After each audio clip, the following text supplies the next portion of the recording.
अच्छा, ठीक है सर। आ रहा हूँ सर, नीचे से। क्या हो गया? वो प्रिंटर कुछ इशू आ रहा है। अरे यार,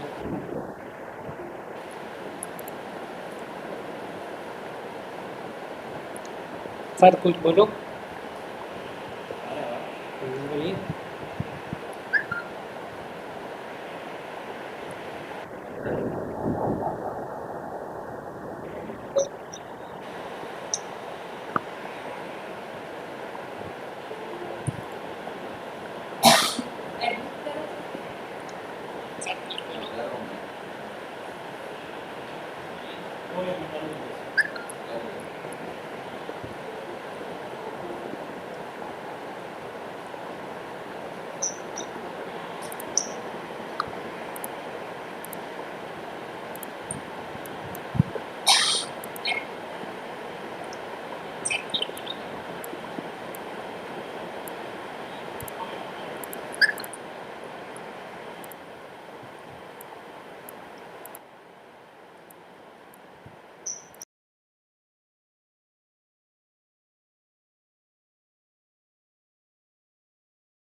सर कुछ तो वहाँ हो गया ना सर, बोल तो अरे दिया, ये माइक चेक कर दिया। YouTube लाइव में आवाज नहीं आ रहा है ना।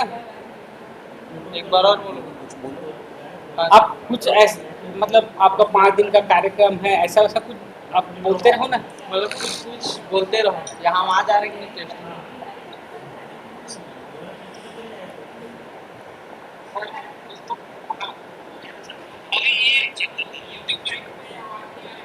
आ गया। अभी मैं आ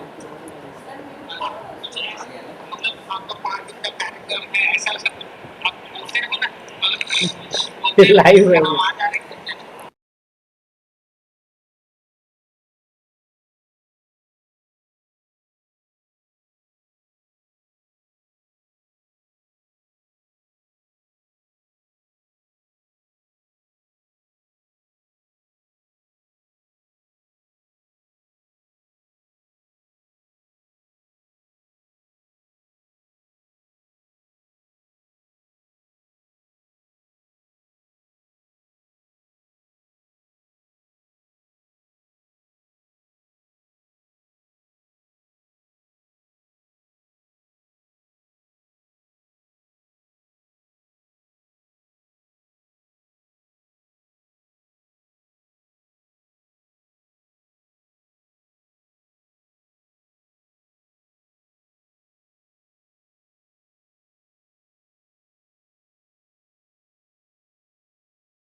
National Institute of Technology, right?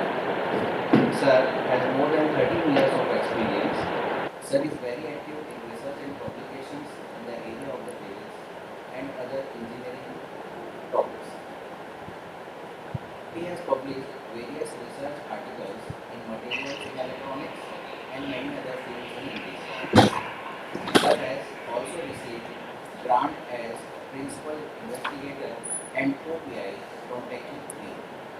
Sir has 5 international and 12 national book publications in various fields. One of Sir's best book is Design and Optimization of Sensors and Antennas for Wearable Devices. Sir has 23 patents, in which 9 are Australian and 14 are Indian patents, one of which is on wearable hybrid energy harvesting system. Such achievements cannot be summarized in this short span of time without taking much time. Now I invite Dr. Vikas Ambedkar for his session on publication misconduct, how it can be defined, concept, and problem to face. Sir, please.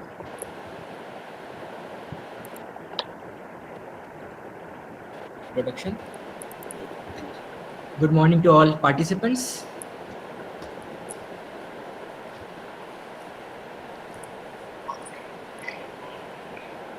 My screen is visible. Yes, sir, it is visible. Yes, sir, it is. So yesterday we have already discussed about the research compliance, ethics, and do's and don'ts. Today I will discuss regarding some misconduct in scientific community. Okay. So first of all, the research ethics. That is the application of ethical principle to scientific research. Okay.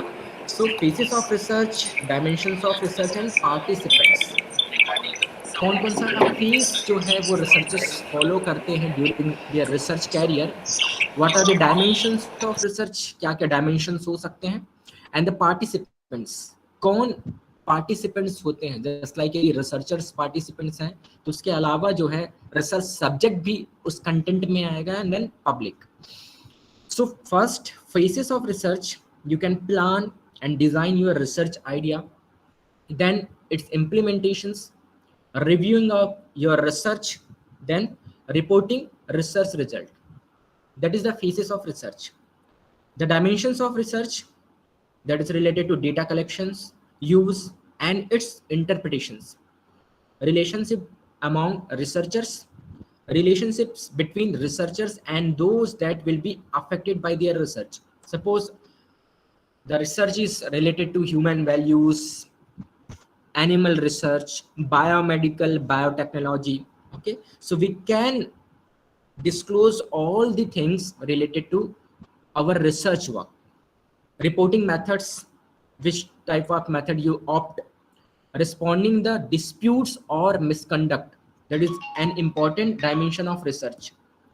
If any dispute or misconduct having your research career, so you can respond it. Sometimes कोई editor जो है यदि call करता है कि भाई आपने कोई मिसकंडक्ट किया है, कोई डिस्प्यूट किया है, कोई फाल्सिफिकेशन किया है, फैब्रिकेशन किया है और प्लैगरिज्म किया है, सो डेफिनेटली आपको रिस्पॉन्ड करना है. यदि आप रिस्पॉन्ड नहीं करेंगे तो ये आपका नेगेटिव पार्ट जाएगा और आपका आर्टिकल जो है यदि पब्लिकेशंस के बाद भी जो है वो रिट्रैक्शन में जा सकता है. Now the promoting ethical integrity in research, that is, these are the dimensions related to research work and research ethics.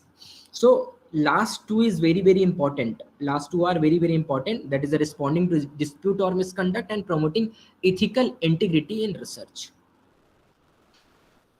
Okay, so ethical standard, integrity, and the quality control. These are main important parameters. Okay, so principles. क्या principal हो सकता है, हमको कौन सा principal follow करना है. First is honesty, that is very important during your research career. Okay, so what is honesty? Basically that is the valid interpretations and justifiable claims. आपके पास जो भी रिसर्च आइडिया है, जो भी रिसर्च डिजाइन है, जो भी रिसर्च रिजल्ट है, you should go for the valid interpretations and justifiable claims. आपको जस्टिफाई करना है कि आपने जो रिजल्ट इंटरप्रेट किया है वो सही है। ऑनेस्टली आपको जो है उस रिसर्च रिजल्ट्स को इंटरप्रेट करना है। सेकेंड है reliability. So that is in performing and reporting research. You are reliable. So if you are reliable, so you should report all the original thing. You should not manipulate any data. You cannot create any data. Okay. You should exactly report the research finding during your research work. Next is objectivity. So that is basically transparency and verifiability. You can verify your objective. You can transparent with your objective. Objective should be transparent. The impartiality and independence from the pressure and interest. Basically, you should not impartial. Suppose I am a reviewer of any journal, and one of my student or my colleague or my friend's paper come to me for review. Okay, so I am not impartial for the same. Definitely I will go for the critical review and give the comments for revision. If paper is okay, then I will go for the acceptance. Otherwise I will examine it critically, then after I will send the review report. Okay, so that is very very important. From pressure and interest, sometimes क्या होता है कि आपका guide जो है आपको pressurise करता है कि आप पेपर पब्लिश कर कीजिए, 6 मंथ में आपको 2 पेपर करने हैं। आपका मैनेजमेंट जो है प्रेशराइज करता है कि आपको पेपर पब्लिकेशंस में जाना है। ओके, सो समटाइम्स हम अपने इंटरेस्ट से जाते हैं, समटाइम्स मेजर टाइम्स जो है प्रेशर जो रहता है स्कॉलर्स के ऊपर या फैकल्टीज के ऊपर रहता है पेपर पब्लिकेशंस का। Okay, so in that particular case definitely misconducts जो होते हैं वो इसी के कारण से होते हैं। और प्रेशर और इंटरेस्ट, इंटरेस्ट कब रहेगा? If you have any project, so definitely उस प्रोजेक्ट्स में आपको पेपर करना है तो you should go for your own interest. Otherwise maximum जो है रिसर्च में रहता है प्रेशर। ठीक है, सो you should be impartial and independence. Now the open communication, that is very very important, ensuring availability and accessibility. Open communication means that कि दो type का ओपन कम्युनिकेशन हो सकता है। First is you will go for the open publications for your research article. Second is you can deal with your co-workers, discuss with your guide, discuss with your colleague related to your research work. So that can give the different ideas how we can report your research work. Okay, now the duty of care. So that is very very important for research subject, for example human subjects and experimental animals. यदि आप animal subjects में काम कर रहे हैं, यदि आप clinical psychology में काम कर रहे हैं, यदि आप मेडिकल फील्ड में काम कर रहे हैं, बायोमेडिकल से रिलेटेड काम कर रहे हैं, सो duty of care that is very very important. आपको क्या करना है, अपने वर्क के प्रति आपको ईमानदारी दिखानी है। आपको जो भी वर्क करना है वो केयरफुली करना है, क्योंकि that is very very sensitive matter. Now the fairness, that is also very important. Referencing, crediting, relationship with colleagues, fairness, you can fair with your research. जो भी रेफरेंसिंग है वो भी ऐसा नहीं होना चाहिए कि आप अपने ही आर्टिकल के रेफरेंसिंग ऐड कर रहे हैं, that is called self citations. यदि सेल्फ साइटेशन इंक्रीज भी हो रहा है तो वो आपके एक्चुअली जो स्कोपस डेटाबेस है या वेब ऑफ साइंस के डेटाबेस है उसमें इंक्लूड नहीं होगा। वो इंक्लूड तब होगा जब दूसरा जो है आपके वर्क को क्रेडेंशियल्स दे। ओके, सेकंड कि हमको अपने ही लैब के पेपर्स को मैक्सिमम टाइम साइट नहीं करना है, भैया दूसरे भी रिसर्चर्स हैं उसके पेपर को आप साइट करेंगे तो उनको भी क्रेडेंशियल्स मिलेगा। Now the credit should be give to all co-workers, your guide, as well as which contribute in your research। जिसने भी आपके रिसर्च में थोड़ा बहुत भी कंट्रीब्यूट किया है आपको क्रेडिट देना है। यदि आप ऑथरशिप प्रोवाइड नहीं कर सकते तो आपको एक्नॉलेजमेंट में उसका नेम जो है वो ऐड करना है, that is also very very important. Okay, now the relationship with your colleague, जो भी कलीग्स है आपके उसके साथ आपका रिलेशनशिप हेल्दी होना चाहिए। ऐसा नहीं कि you have so many publications and आप में जो है वो ईगो आ गया, आप किसी के हेल्प नहीं कर रहे हैं। तो ऑलवेज रिसर्च जो है वो इंडिविजुअल्स जो है वो नहीं कर सकते। Without collaboration research is very very difficult. Okay, so you should require a lab, you should require a discussion with a panel for your research credentials. Now the responsibility for future science generation, that is the mentorship. So जितने भी researchers हैं definitely आगे चल के mentor बनेंगे, guide बनेंगे, है ना। सो responsibility for future science generation, जो भी आपकी नेक्स्ट जनरेशन आई है उसको आपको गाइड करना पड़ेगा। सो गाइड आप तब कर पाएंगे जब आपकी लाइफ में कुछ प्रोसेस होंगे, आप जो है अच्छे से रिसर्च वर्क को कैरी करेंगे, otherwise it is very very difficult. So these are some principles related to scientific research और ethical research. Now the misconduct means fabrications, falsification and plagiarism. Okay, so scientific misconduct include negligent or intended. First is fabrications, making up data or results. You should make sometimes up data or you can fabricate a data. Okay, second is falsification, that the changing or misreporting research data or improper manipulation of experiments. If you can report misinterpretations, you can interpret results, but that is not a scientifically right, so that is called falsifications. And the plagiarism, using ideas or words without accurate reference, that is including a self plagiarism also. Plagiarism means ये भी नहीं, यही नहीं होता कि आप दूसरे के वर्क को जो है वो आप रिपोर्ट करते हैं एज इट इज, बट यदि आप अपने खुद के वर्क को भी रिपोर्ट करते हैं as it is, so that is called self plagiarism, that is also an criminal offence. Okay, so these practices go against all scientific values and can undermine the scientific progress. Even more, it can cause harm. Definitely it is the very harmful thing यदि आप falsifications करते हैं, fabrications करते हैं और plagiarism करते हैं। Suppose इसका एक एग्जांपल लेता हूँ कि मेरे पास एक डेटा है, that data is related to XRD pattern of any sample.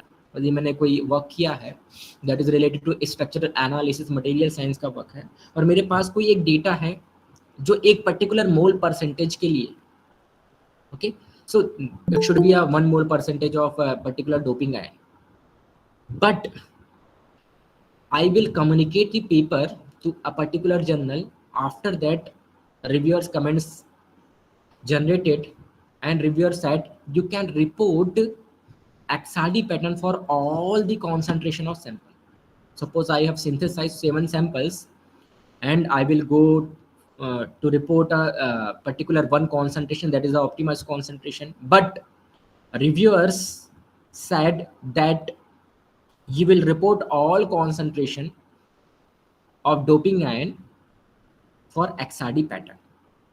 Okay, so what should I do? या तो मेरा काम ये बनेगा कि मैं सारे सैंपल्स का XRD कराऊं, एक्सपेरिमेंटल एनालिसिस में जाऊं, ओके, उसमें टाइम भी लगेगा, एक्सपेंडिचर भी है। तो सिंपली वो क्या करेगा, जो ऑथर है यदि उसको टाइम बचाना है, उसके पास समय नहीं है, तो वो क्या करेगा, that can fabricate the data. How they can fabricate? Simple, वो क्या करेगा कि उस डेटा को लेगा, उसमें समटाइम्स मैनिपुलेशन करेगा, और मैनिपुलेशन करने के बाद क्या करेगा, उसको रिपोर्ट करेगा for different concentration of doping ion. So that is unethical behaviour और that is called misconduct in scientific research. Okay, so ये सम गाइडलाइंस जो है, ये जो फैब्रिकेशन फाल्सिफिकेशन है वो हमने लिया है science Europe research integrity practices in science Europe member organisation survey report है, ये पब्लिश हुआ है जुलाई 2016 में in science Europe. Okay, so you should definitely, यदि आप कोई कंटेंट यूज करते हैं तो इस कंटेंट को आपको प्रॉपर वेटेज देना है। सो ये कंटेंट मेरा नहीं है, ओके, सो मैंने उसको प्रॉपर वेटेज दिया कि भाई ये मैंने ये कंटेंट हो यहाँ से लिया, so that is not called a fabrications or falsification or plagiarism. Okay? So major causes of research misconduct. Misconduct होता क्यों है, क्या रीजन है? सबसे पहला रीजन है lack of personal and professional integrity. Simple, you have not knowledge about the research work. Okay, lack of personal and professional integrity. You should know okay, the pressure is the working environment, that is very very important. Maximum time जो है researcher जो है वो pressures के कारण से जो है क्या करते हैं, मिसकंडक्ट करते हैं। They have lots of pressure, publications करना है, पेटेंट कराना है, बुक लिखना है, बुक चैप्टर लिखना है, प्रोजेक्ट लिखना है। ओके, सो ये जो पर्टिकुलर प्रेशर है वो जो है वो क्या करता है, मिसकंडक्ट का मेन कॉज है। Publish and perish, failure to sanction misconduct.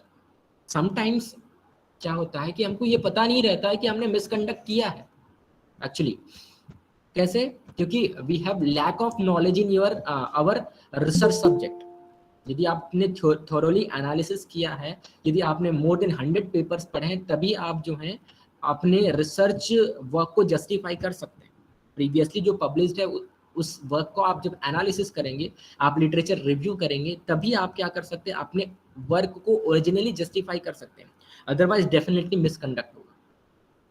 ठीक है, तो जब भी कोई आर्टिकल यदि आप लिख रहे हैं, सो आपको क्या करना है कि प्रीवियसली उस टाइप के जो पब्लिश आर्टिकल हैं उसको फॉलो कीजिए, उसकी रीडिंग कीजिए, उसके बाद जो है आप कोई इंटरप्रिटेशन कीजिए।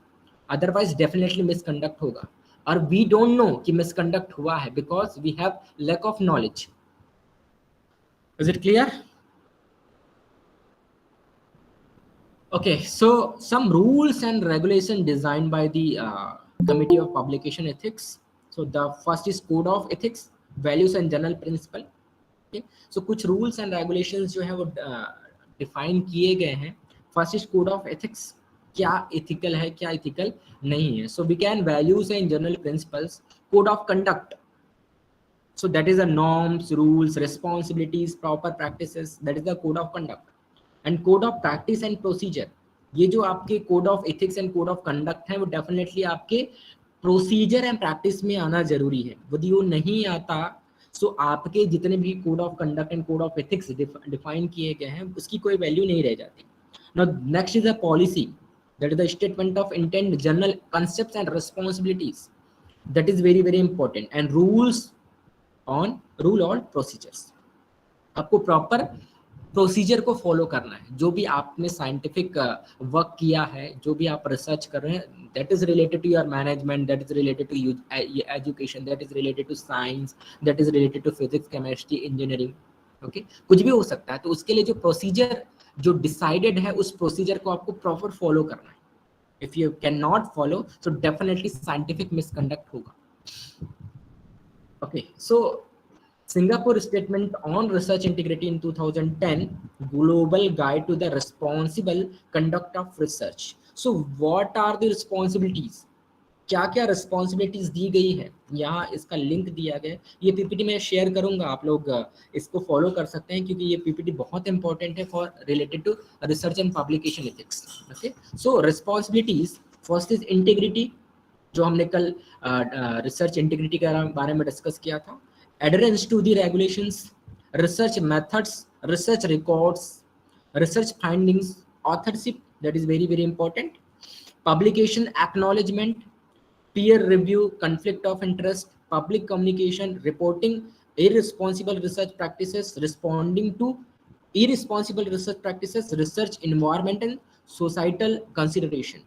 Okay, that is the responsibility of any researcher. First यदि मैं बात करूं तो इंटीग्रिटी, आपको रिसर्च इंटीग्रिटी को मेंटेन करना है। एडहेरेंस टू रेगुलेशंस, जो भी रेगुलेशंस और रूल्स बने हैं उसको आपको फॉलो करना है। रिसर्च मेथड्स, जो प्रीवियसली रिसर्च मेथड्स ऑप्ट किए गए हैं उसको आपको साइट करना है। रिसर्च रिकॉर्ड को आपको मेंटेन करना है, क्योंकि आपके डेटा या रिकॉर्ड को कभी भी कॉल किया जा सकता है after publications, after thesis submission and after awarding the thesis. उसके बाद भी आपको कॉल किया जा सकता है आप विथ योर रिसर्च रिकॉर्ड, तो उसको आपको मेंटेन करना है। रिसर्च फाइंडिंग्स, जो भी रिसर्च फाइंडिंग्स है आपको उसको डिस्क्लोज करना है, आप हिडन करके नहीं रख सकते। यदि आप पेटेंट में जा रहे हैं, पब्लिकेशंस में जा रहे हैं। Authorship is very very important. Sometimes क्या होता है कि हम जो है अपने फ्रेंड्स या अपने रिलेटिव्स को ऑथरशिप दे देते हैं, that is called gift author या घोस्ट ऑथर बोलते हैं उसको। सो वो नहीं करना है। यदि किसी ने कंट्रीब्यूट किया, और समटाइम्स ये होता है कि किसी ने कंट्रीब्यूट भी किया है तो भी हम उसको ऑथरशिप नहीं देते। सो हमको ये नहीं करना है। जिसने कंट्रीब्यूशंस किया है आपके रिसर्च डेटा में, रिसर्च राइटिंग में, रिसर्च फाइंडिंग्स में, सो डेफिनेटली आपको उसको एक्नॉलेज करना है या ऑथरशिप प्रोवाइड करनी है। और जिसने नहीं किया है आपको उसको ऑथरशिप नहीं देनी है। यदि आप वो देते हैं तो that is called scientific misconduct. Okay, publication acknowledgement, that is very very important. कहीं से आपको फंड मिला है, कहीं से आपने फंड जनरेट किया है, you have fund related to your research work, so you should acknowledge। कहीं का लैब आपने यूज किया है, सो आपको उस लैब को, उस प्रोफेसर या लैब इंचार्ज को भी एक्नॉलेज करना है। यदि आपके रिलेटिव, आपके फ्रेंड ने इसमें कंट्रीब्यूट किया है तो you should acknowledge them. Okay? So that is very very important. Acknowledgement, research acknowledgement is very very important. Okay, peer review. Okay, so peer review, that is the two blind review definitely in जो journals वाले हैं वो 2 peer review तो कराते ही हैं। Sometimes they will send to 3 or 4. Okay, so peer review को process को follow करना है for the author and for the reviewers also. उसकी जो रूल्स एंड रेगुलेशंस है ऑथर भी उसको फॉलो करेगा और जो रिव्यूअर है उसको भी उसको स्ट्रिक्टली फॉलो करना है। Know the conflict of interest, आपको डिस्क्लोज करना है। यदि कुछ कन्फ्लिक्ट नहीं है तो you should write the non declared, otherwise you should write the conflict of interest. Okay, public communications ये आपको करना है। रिपोर्टिंग इररिस्पॉन्सिबल रिसर्च प्रैक्टिसेस, यदि कहीं आपको लगता है कि कोई इररिस्पॉन्सिबल रिसर्च प्रैक्टिस हो रही है, you are the responsible reader, so आपको जर्नल को रिपोर्ट करना है कि यहाँ पे जो है ये जो आर्टिकल है इसमें ये प्रॉब्लम है। Responding to irresponsible research practices, यदि आपने कोई मिसकंडक्ट किया है तो आपको उस इररिस्पॉन्सिबल रिसर्च प्रैक्टिस में एडिटर ने यदि कोई कमेंट किया है या किसी रीडर ने कमेंट किया है तो आपको रिस्पॉन्ड करना है। यदि आप रिस्पॉन्ड नहीं करते तो ये आपके लिए ज़्यादा हार्मफुल होगा। Okay, so research environment, you should develop the good and healthy research environment and societal considerations, जो भी सोशल रिस्पॉन्सिबिलिटी है, जो भी सोशल कॉज है, यदि आपका रिसर्च उससे रिलेटेड है so definitely you should consider the societal responsibilities. तो these are the some responsibilities to our researchers जो रिसर्च कर रहे हैं उसके लिए। और ये जो है Singapore statement of research integrity ने 2010 में ही दे दिया था कि ये जो है ये सारी रिस्पॉन्सिबिलिटी किसकी होगी, इन्हीं रिसर्चर्स की होगी। ओके, यूनिवर्सिटी ऑफ बेलग्रेड, इन्होंने एक code of professional ethics and at the university of Belgrade, university of Belgrade के लिए कोड ऑफ प्रोफेशनल एथिक्स जो है एक डिजाइन किया था। एंड सिमिलरली उन्होंने rules of the procedure of establishment of non academic conduct in writing university thesis, means university के लिए रूल्स एंड रेगुलेशंस डिसाइड किया। देन आफ्टर उन्होंने जो थीसिस राइटिंग होती है यूनिवर्सिटी में उसके लिए कुछ नॉन एकेडमिक कंडक्ट्स जो है वो डिसाइड किए। Okay, European science foundation ALLEA all European academies के लिए इन्होंने कंडक्ट कुछ European code of conduct for research integrity के लिए डिसाइड किया इन 2020। ओके, सो ये लिंक है, आप यहाँ क्लिक करेंगे तो डेफिनेटली वो पीडीएफ ओपन हो जाएगा और वहां से आप जो है एक्सट्रैक्ट कर सकते हैं सारी information. Okay, so as per the European Union, ethics is given the highest priority in European funded research। जो यूरोपियन फंडिंग है उन्होंने एथिक्स को प्रायोरिटी दी, हाईएस्ट प्रायोरिटी दी है। यदि एथिकल इश्यूज आता है सो वो आपके जो रिसर्च फंड है या फंडिंग एजेंसीज है उसको चार्ज कर सकते हैं। आपकी रिसर्च फाइंडिंग्स को वो लोग वहीं डिस्ट्रॉय कर सकते हैं, आपके ऊपर पेनल्टी चार्ज कर सकते हैं। जो भी रिसर्च फंडिंग उन्होंने प्रोवाइड की है वो फंडिंग जो है रिवर्ट हो सकती है। Okay, so all the activities carried out under Horizon 2020 must comply with ethical principle and relevant national, European Union and international legislation. For example, the character of fundamental rights of the European Union and the European Convention of the Human Rights. So basically इन्होंने 2020 में एक ethics criteria, ethical criteria दिया है जिसमें उन्होंने research ethics को highest priority दी है। Means अब जब भी कोई फंडिंग होती है सो वो सबसे पहले पहले जो है आपके किसी फंडर से जो है वो कॉपीराइट साइन कराते हैं और एक स्टेटमेंट साइन कराते हैं कि आप जो है इथिक्स को फॉलो करेंगे। यदि इथिकल इश्यूज कुछ आएगा तो अंडरटेकिंग में वो इथिक्स के कारण से आपकी फंडिंग जो है वो वापस हो सकती है, एज वेल एज आपको पेनल्टी भी जो है वो देनी पड़ेगी। सो that is the character of fundamental rights of the European union. Okay, उसके लिए जो राइट्स है उसके बारे में भी जो है ये दिया गया link. I will share it. Now the European Commission policy related to research ethics. Ethics is an integral part of research from beginning to end. That is very very important. European Commission ने एक policy design की है, उसमें ethics is an integral part of research from beginning to end, initial to finalization. यदि खत्म भी हो गया आपका रिसर्च तो भी आपको ethics को फॉलो करना है। Ethical compliance is seen as pivotal to achieve research excellence. यदि आपको रिसर्च एक्सीलेंस को अचीव करना है तो definitely you should follow the ethical compliance. Application of fundamental ethical principles and legislations to scientific research is an all possible domain of research. Okay, आपको ethical principles को follow करना है। जो भी आपने रिसर्च किया, चाहे आपने सर्वे का रिसर्च किया, चाहे आपने एक्सपेरिमेंटल रिसर्च किया, चाहे आपने लिटरेचर से रिलेटेड रिसर्च किया, जो भी आपने किया है, you should follow the fundamental ethical principle. Okay, so these are some ethical appraisal procedure in horizon 2020. First is ethics self assessment. Okay, during your project preparations, ethics review procedure before the start of the project, and ethics check and audit throughout the project. Okay, so ये तीन चीजें हैं। आपको यदि आप कोई project prepare कर रहे हैं तो सबसे पहले आपको सेल्फ असेसमेंट करना है कि आप इथिकली है कि नहीं है। आपको रिव्यू करना है जो भी प्रोसीजर है before the start of the project, and through out the project आपको क्या करना है, checks and audits.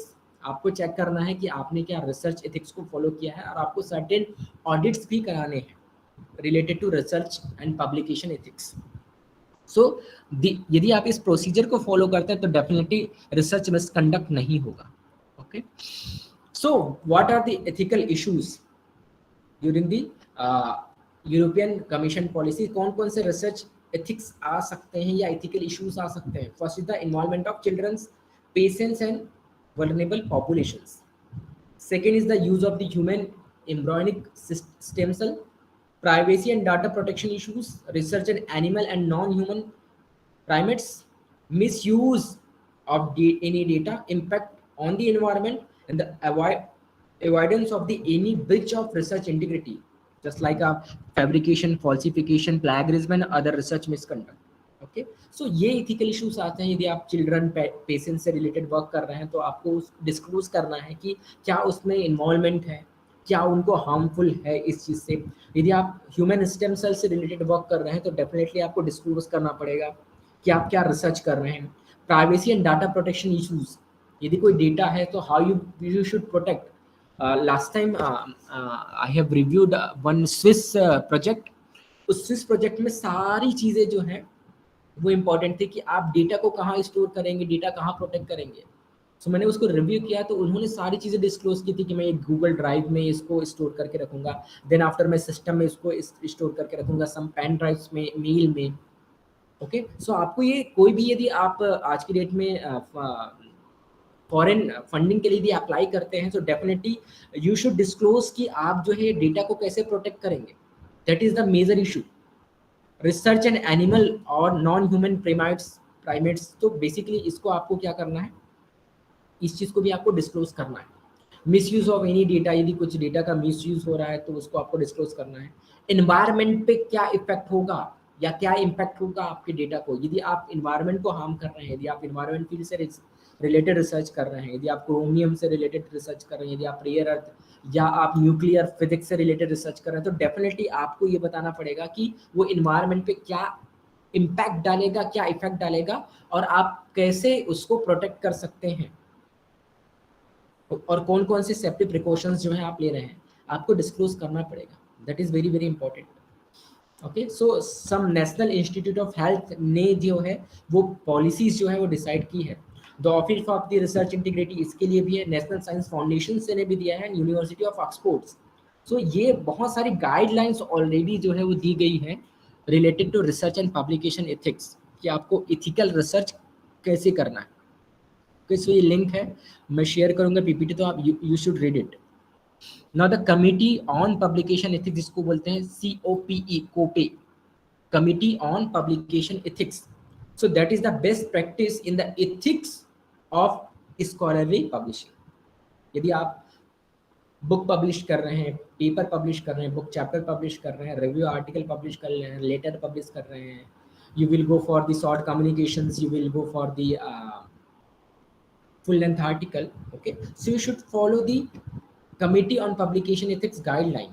Okay, so it can establish in non-profit organizations in 1997 by group of medical journals, क्योंकि मैक्सिमम जो कोड ऑफ कंडक्ट होता था या plagiarism जो होती थी वो किस में होती थी, मेडिकल प्रैक्टिशनर्स और मेडिकल जर्नल्स मेजर जो होते थे। आज की डेट में तो सारी फील्ड्स में जो है वो डेफिनेटली मिसकंडक्ट्स हो रहे हैं, जिसके कारण से एक वेबसाइट जो है वो डिज़ाइन की गई है इंटरनेशनल लेवल पे, that is called retraction watch. Retraction watch, you can सी कि कितने रिट्रैक्शंस हुए हैं। ये एक वेबसाइट बनी है जो ये बताती है कि कितने रिट्रैक्शंस जो हैं वो हुए हैं, और you should watch the retraction watch, you should watch the retractions, okay, कि कहाँ कैसे क्या स्टूडेंट्स क्या करते हैं, कब किसने किया, 2015 में हुआ, 2020 में, यू शुड वॉच कि क्या क्या रिट्रैक्शंस हुए, क्या क्या काम हुआ, किस फील्ड से रिलेटेड रिट्रैक्शंस हुए। ओके, सो ये बहुत सारी इंफॉर्मेशन जो है वो इस रिट्रैक्शन वॉच से आपको मिल जाएगी। सो you should follow the retraction watch criteria, you should follow the retraction watch and find out so many retractions last 5 years. Okay, so assistant to editors and publication on publication ethics, ये जो committee of publication ethics है वो क्या करती है, they can assist the editors and publishers related to publication ethics, the guidelines on handling cases of research and publication misconduct। जो committee of publication ethics है, provide the guideline and it handles the cases of research and publication misconduct. यदि कोई misconduct हुआ है तो उसका क्या procedure हो सकता है, ये जो है वो COP जो है कमिटी ऑन पब्लिकेशन एथिक्स जो है वो प्रोवाइड करती है। Now the code of conducts पहले भी हम बात किए थे। Okay, so code of conduct क्या है, conduct for best practices to guideline for journal editors and code of conduct for journal publishers. Journal editors के लिए भी सर्टेन गाइडलाइंस है। समटाइम्स क्या होता है कि कोई एडिटर आपके पहचान का है, सो वो आपको बेनिफिट ऑफ डाउट देके आपका पेपर पब्लिश कर देता है, सो that is the an ethical problem. ठीक है, तो पहचान का है तो भी आपको क्या करना है, क्या नहीं करना है, आपको उस पहचान का लाभ नहीं उठाना। Okay, you should go in a proper procedure of your research and publication. Okay, code of conduct for journal publishers, कुछ पब्लिकेशन हाउस के लिए जो है कोड ऑफ कंडक्ट जो है वो डिसाइड किए गए, एंड कुछ वो जो कोड ऑफ कंडक्ट है that is related for reviewers and authors and editors. Okay, so you should follow the guidelines related to authorship dispute, text recycling, informed consent, peer review and retractions. Okay, so you should follow the guidelines related to committee on publication ethics. Okay, ये इसका flow chart है। okay, कि क्या कैसे होता है। okay, ये कुछ केसेस हैं जिससे जो जो related to confidential breach of an associate editor as author of a paper. Sometimes क्या होता है कि जो एडिटर है वही उस जर्नल में as a author paper submit करता है। ठीक है, सो क्या कॉन्फ्लिक्ट ऑफ इंटरेस्ट है, उसको ये डिक्लेयर करना पड़ेगा कि आई am the editor of that particular journal and I M submit the paper. Okay, confidential breach of associate, कोई एसोसिएट एडिटर है। ओके, सो 2013 में ये हुआ था, ये केस ऑन गोइंग है, ये केस जो है वो क्लोज हो गया, मिसकंडक्ट हुआ था एसोसिएट एडिटर से, तो basically case number 12 to 32 case closed, ये केस जो है अभी भी चल रहा है। Okay, so these are the some conflict of interest, some authorship, some misconduct. Okay, तो ये classification you can search showing 12 results. Okay, so you can search the cases related to committee and publication ethics कि कितने cases हैं। Okay, सो अभी आप देखेंगे तो more than 500 cases plus advice given by COP. बहुत सारे केसेस हैं जो कि पहले जो क्या बोलते हैं एडिटर्स करते थे, मैक्सिमम मिसकंडक्ट एडिटर्स करते थे, पब्लिकेशन हाउस करता था, एसोसिएट एडिटर कर, आज की डेट में ऑथर्स भी करने लगे। और मेजर रिट्रैक्शन जो होता है वो रिसर्च एंड पब्लिकेशन एथिक्स को फॉलो नहीं करने के कारण से होता है। Okay, so these are three basic misconduct, that is called data fabrication, data falsification, and plagiarism. Okay, so we will discuss one by one. So data manipulations में दो topic main है, that is the falsification and fabrications.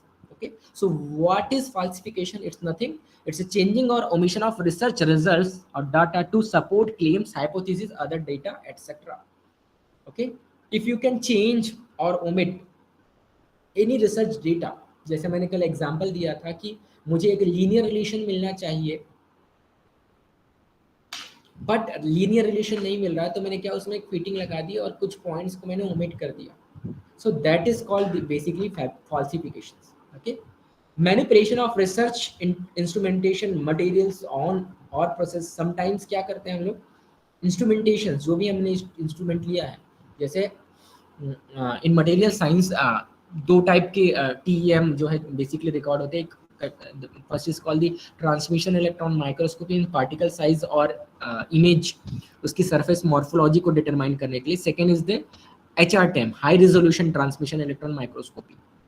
If you will presents the TEM data and report HRTM, so that is called basically manipulation. Okay, instrumentation के बारे में हमने गलत information the, so that is called manipulations. कुछ materials हैं, जैसे मेरा material science में काम है, तो मैंने डोपिंग किसी पर्टिकुलर मटेरियल की और मैं आई शुड रिपोर्ट की अनदर मटेरियल। ओके, और we can not disclose any type of material, so that is called manipulation of research. या कोई प्रोसेस आप आउट कर रहे हैं, उस प्रोसेस को आपने क्या कर दिया, हटा दिया वहां से, that is called also manipulation. Now manipulation of images, आज की डेट में सबसे ज्यादा जो है वो लोग यही कर रहे हैं, मैनिपुलेशन ऑफ इमेजेस। ओके, जैसे मैंने फर्स्ट डे एग्जांपल बताया था कि एक प्रोफेसर है, ओके, उन्होंने इमेज मैनिपुलेशन किया था। You can C, so they are professor and related to biotechnology, and they should manipulate the research results. You can see यहाँ इन्होंने जो है वो रिसर्च रिजल्ट्स में मैनिपुलेशन किया है। You can see the original results, यदि आप यहाँ देखेंगे तो ये दो कंपैरिजन है। ओके, ये जो है this is the original results, यहाँ आप जो देख रहे हैं ये क्या है, these are the original results. ये यदि आगे इमेज देखेंगे तो ये पार्टिकल साइज डिस्ट्रीब्यूशन को बता रहे हैं। ओके, 20 नैनोमीटर, यहाँ इन्होंने क्या किया, इसको 10 नैनोमीटर कर दिया और फोटोशॉप में इसकी एडिटिंग की। सिमिलरली यहाँ आप देखेंगे 20 नैनोमीटर, यहाँ फिर उन्होंने 10 नैनोमीटर करके सेम इमेज को क्या किया, मैनिपुलेट किया है। ये किसी और ने पब्लिश किया है और यहाँ पे ये जो है उस प्रोफेशन ने पब्लिश किया है। आप देख सकते हैं ये 4 different images ABCD and they have manipulated the image. Okay, so this is 20 nanometre, 10 nanometre, high resolution कर दिया, कुछ नहीं किया, फोटोशॉप में जाके एडिटिंग की और ये रिजल्ट्स पब्लिश हो गया। सिमिलरली नीचे जो इन्होंने ग्राफ जो है वो बनाया, वो ग्राफ भी जो है उसने मैनिपुलेट किया है। सो दैट इज, यहाँ भी आप देख सकते हैं। ओके, ये पब्लिश्ड है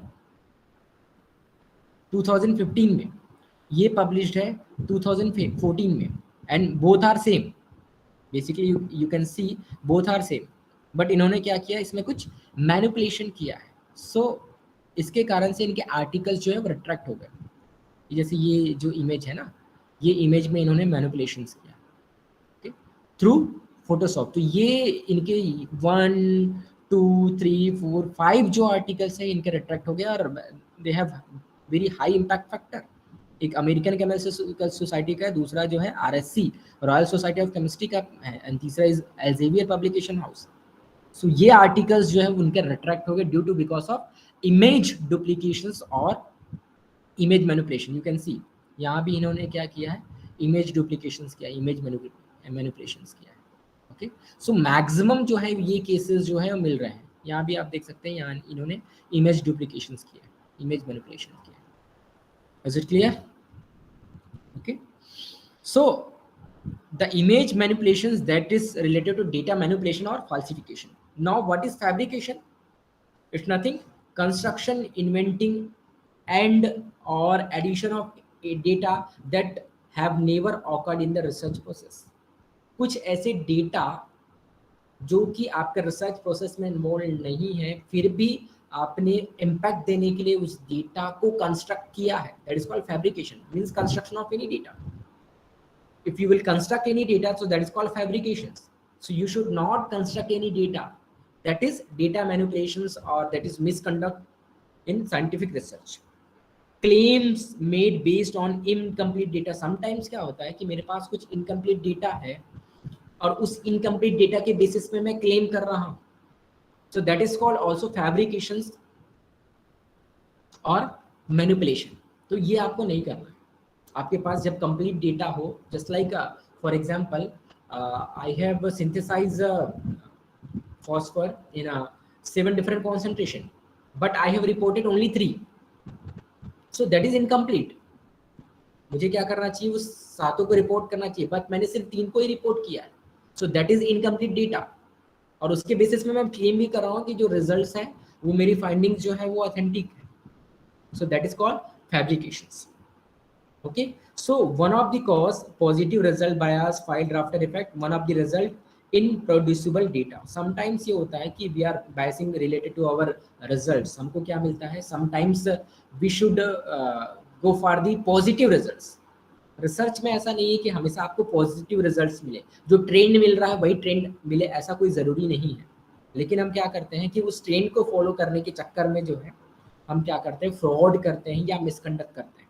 okay, so the high tech war on science fraud, the Guardian एक मैगजीन है, उसमें 2017 में साइंस जो पब्लिकेशन हाउस है उसने एक आर्टिकल पब्लिश किया था.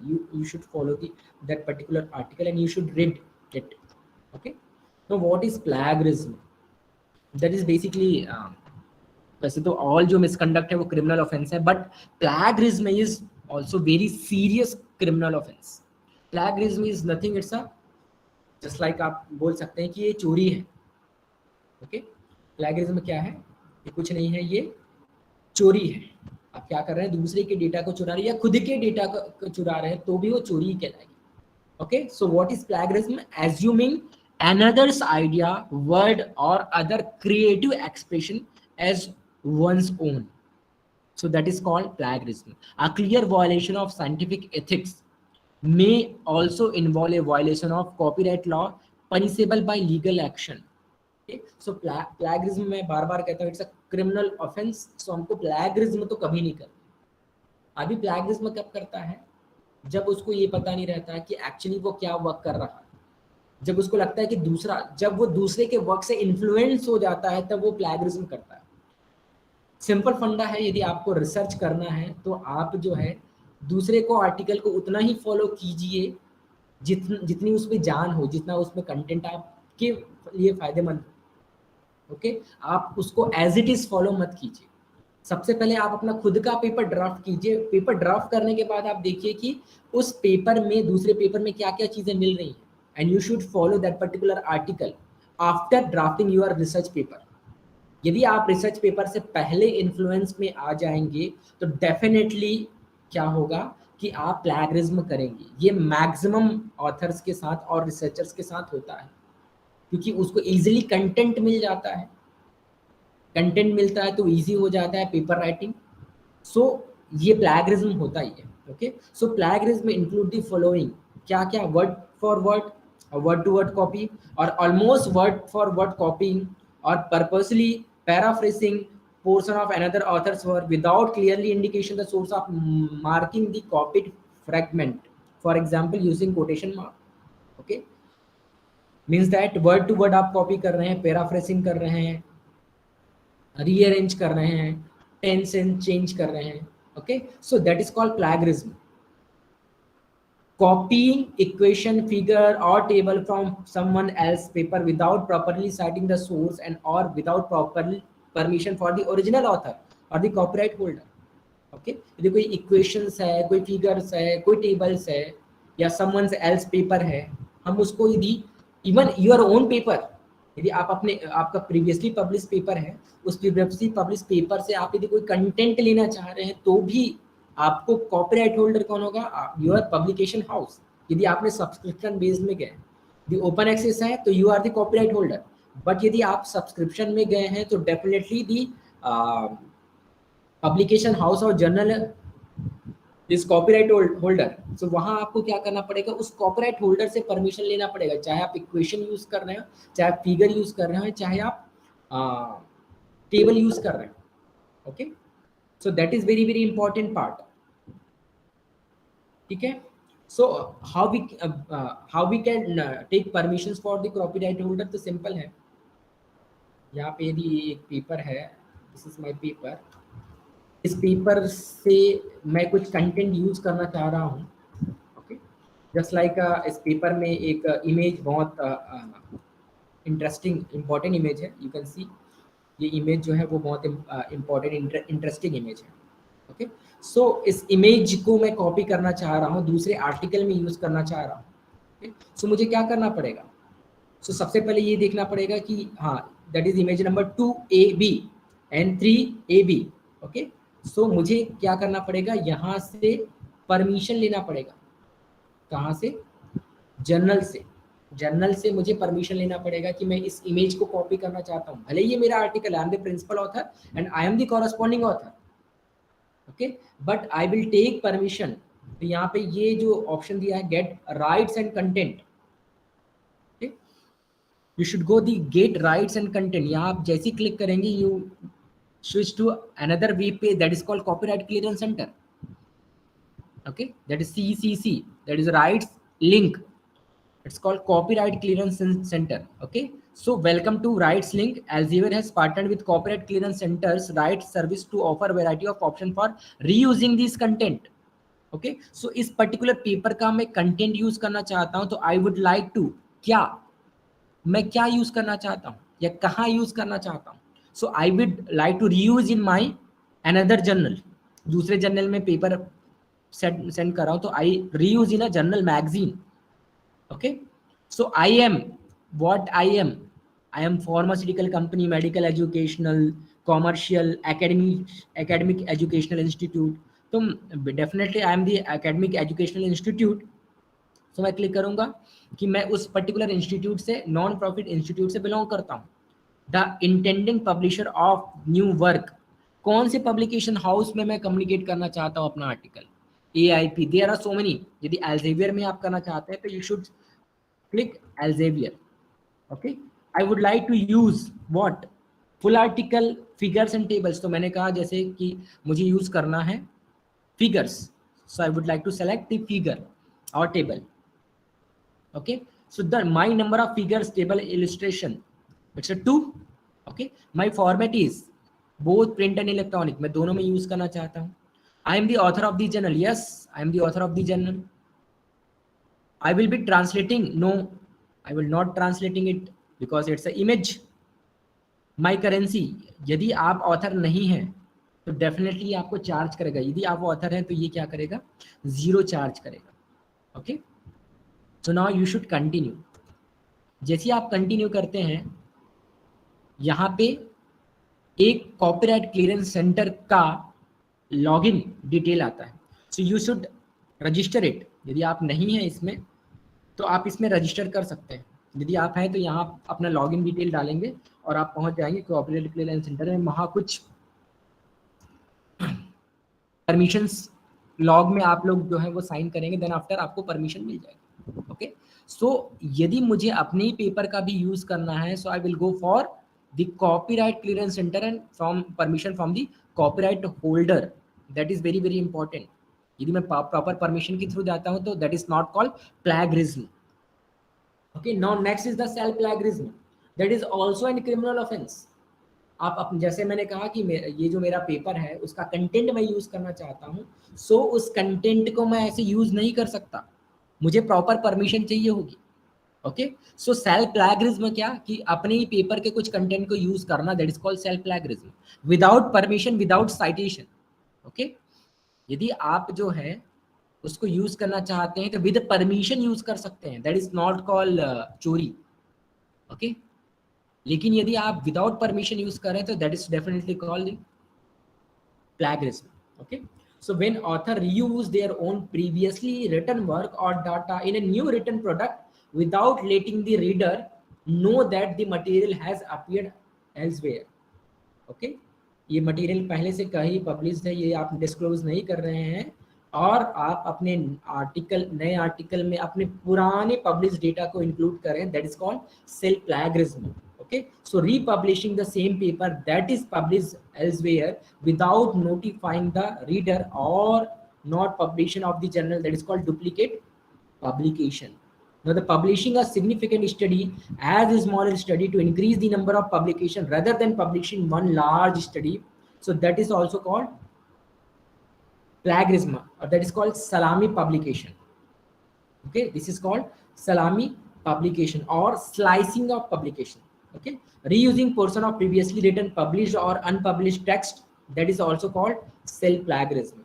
Okay, so just like publishing a significant study or scholar study to increase the number of publications, क्या होता है कि आज की डेट में आपको एक मेजर डेटा आपके पास अवेलेबल है, मेजर पेपर अवेलेबल है, that it should be 40 pages, and आप चाहते हैं कि मेरे नंबर ऑफ पब्लिकेशंस बढ़ जाए, तो आप क्या करेंगे, डिवाइडेड बाय 4 मींस 10 पेजेस का एक पेपर आप ले लेंगे और उसको आप पब्लिकेशन में जाएंगे, सो आपके नंबर ऑफ पेपर्स कितने हो जाएंगे, 4. सो that is called salami publication or slicing of publications. So that is also called the misconduct in research, that is called least publishable unit. आपके पास एक फुल लेंथ पेपर है, just like मैं एक example लेता हूं कि ये मेरा पेपर है, that is my full length paper, उसमें बहुत सारे डेटा मैंने इंक्लूड किया है. Okay, you can see the data involved, that is XRD data and the crystal structure analysis, then after SCEM, okay, then after photoluminescence study, FTIR, CIE, there are so many things, then Jodefeld analysis. Okay, so यदि मैं slicing में जाना चाहता हूं, सो इस paper को मैं क्या करूंगा कि ये वाला जो कंटेंट है XRD एंड XRD और स्ट्रक्चरल एनालिसिस, एक पेपर में सिर्फ XRD और स्ट्रक्चरल एनालिसिस में बनाया, ठीक है, एंड मॉर्फोलॉजी में. One paper I will write in related to the photoluminescence spectra and the CIE technique. Okay, इस टेक्निक में मैंने किया, और एक पेपर मैंने बनाया सिर्फ कॉन्सेंट्रेशन को रिप्रेजेंट किया, एक में सिर्फ मैंने डिफरेंट वेवलेंथ को रिप्रेजेंट किया, एक्साइटेशन सोर्स को रिप्रेजेंट किया. Okay, so that is called slicing or salami publication. Okay, so salami publication is nothing, that is the least publishable unit, winning the games researchers play. आज की date में जो researchers हैं वो यही करते हैं, they will slicing the publications, means अपने एक फुल लेंथ पेपर को वो डिफरेंट टाइप्स में डिवाइड कर देते हैं, that is called slicing of publication or salami publication. So that is the least publishable unit, the slicing of research that would form one meaningful paper into several different papers is called salami or slicing of publications. Okay, so एक meaningful paper को जो है different parts में divide कर देना, that is called slicing or salami publication. So that is also a misconduct. Okay, और ये किस में आता है, ये किस misconduct में आता है, that is related to self plagiarism. Is it clear? That is related to self plagiarism. So we cannot go for the slicing or salami publications, that is also a criminal offense. Okay, so in academic publishing, the least publishable unit, that is called LPU, also known as small publishable units, SPU, or minimum publishable unit, MPU. Okay, LUT or publiance is the smallest measurable quantum of publication, the minimum amount of information that can be used to generate a publication in a peer reviewed venue such as a journal or a conference. Okay यदि आप किसी journal या conference में भी एक short paper भेजते हैं 4 to 5 pages का and it has not more than sufficient data, sometimes short communication या लेटर्स, कई बार ऐसा होता है कि कुछ अपन यूनिक वर्क कर रहे हैं और 4 पेजेस में हो जाता है, सो that is not called the सलामी पब्लिकेशन। बट एक फुल लेंथ पेपर है और उसमें आपने एक ही मटेरियल के बारे में स्टडी किया है, एक ही टाइप का सर्वे किया है, एक ही लिटरेचर के बारे में बताया है, उसके बाद भी आप जो है उसको पार्ट पार्ट में डिवाइड कर रहे हैं, so that is called LPU, SPU, MPU और slicing of publication. Okay, so you should not follow this type of slicing or LPU, SPU during your research career. Basically, that's called self plagiarism. Okay, so what is salami or slicing? Okay, so when author break up a large study into 2 or more smaller published article, they are creating slices of their work. Okay, it's just like this is a full length paper and we will slicing in it into 1, 2, 3, 4, 5, 6, 7 parts. Okay, what happen in salami or slicing? A single research is divided into slice, each of which is an least publishable unit. Why do author do it? Author ये क्यों करते हैं? Basically क्यों करते हैं? Main reason होता है behind the scene to increase their publication count. Okay, to increase their publication count, to get more recognition. Definitely सबको क्या चाहिए? Number of publication increase करना है तो number of recognition मिलेगा आपको. To achieve faster career progression, to receive more funding. These are the reasons behind the slicing or salami. Okay, to increase the publication count, to get more recognition, to achieve faster career progression, to receive more funding. These are the reasons. But ये नहीं करना है. यदि आप ये करते हैं तो फ्यूचर में आपके जो आर्टिकल्स हैं वो रिट्रैक्ट हो सकते हैं. फॉर एग्जांपल हमारे बीच के एक प्रोफेसर हैं, उसका आर्टिकल जो है रिट्रैक्ट हुआ था ड्यू टू डुप्लीकेसी. ओके, उन्होंने क्या किया था कि साइमल्टेनियस सबमिशन किया था, एक ही पेपर को 2 जर्नल में सबमिट किया एंड सबमिट करने के बाद क्या हुआ कि फर्स्ट वाले से एक्सेप्टेंस आ गया, सेकंड वाले ने मेजर रिवीजन में डाल दिया. ओके, आफ्टर रिवीजन वो पेपर भी एक्सेप्ट हो गया और पब्लिश हो गया. सो दैट इज द डुप्लीकेसी. और उस डुप्लीकेसी के कारण से जो सेकंड वाला जो जर्नल था, दैट इज जर्नल ऑफ लेमिनेसेंस, हमारे फील्ड का सबसे टॉप मोस्ट जर्नल था, उस जर्नल ने उस पेपर को रिट्रैक्ट किया और क्लियरली वहां पे एक चीज मेंशन की कि due to duplicacy of the article, you can search out retraction watch से आप भी देख सकते हैं या आप सर्च भी कर सकते हैं गूगल में, वहां आपको मिल जाएगा कि बहुत सारे ऐसे एग्जांपल्स मिल जाएंगे. दैट इज द डुप्लीकेसी और स्लाइसिंग, जिसके कारण से पेपर रिट्रैक्ट हुआ. Okay, so we can not go for the slicing और salami publication. Okay, now the term is often used as joking, ironic or derogatory references to the strategy of artificially inflating quantity of publications. Okay, so the slicing of research that would form one meaningful paper into several different papers is called salami publication of slicing of publication. It is strictly prohibited. Okay, आपको इसको follow नहीं करना है, आपको slicing नहीं करनी है in your scientific conduct. Okay, so next day we can discuss about the plagiarism detection tool. I have some softwares just like Turnitin or Authenticate. Okay, Authenticate जो सॉफ्टवेयर है बेसिकली ये जर्नल वाले जो है use करते हैं, और Turnitin जो सॉफ्टवेयर है वो यूज करते हैं जो यूनिवर्सिटीज हैं, IITs, NITs, क्योंकि इसकी चार्जेस बहुत ज़्यादा हैं इसलिए. एंड एक और सॉफ्टवेयर है जो कि नॉर्मल स्टेट यूनिवर्सिटी यूज करती है, Urkund software, to check plagiarism for thesis. Okay, but वो जो है सिर्फ ओपन एक्सेस सोर्सेज को जो है वो रिट्रीव करता है. टर्निटिन सॉफ्टवेयर जो है वो जो है जितने भी क्लोज एक्सेस हैं, जितने भी सब्सक्रिप्शन बेस्ड जर्नल, सबको जो है वो डिटेक्ट करता है. Okay, so we can detect the plagiarism from these two software. First is Authenticate and second is Turnitin. Okay, now in next session we will discuss about the plagiarism detection tool, how we can check the plagiarism, how we can remove the plagiarism. there are so many tools to rewrite the paper or paraphrasing the paper. Some tools related to correct your grammar and English. Okay, so in next session we will discuss about some softwares related to plagiarism detection tool, and some softwares that is for improve the English grammar as well as paraphrasing. Okay, so thank you very much. Any questions from audience?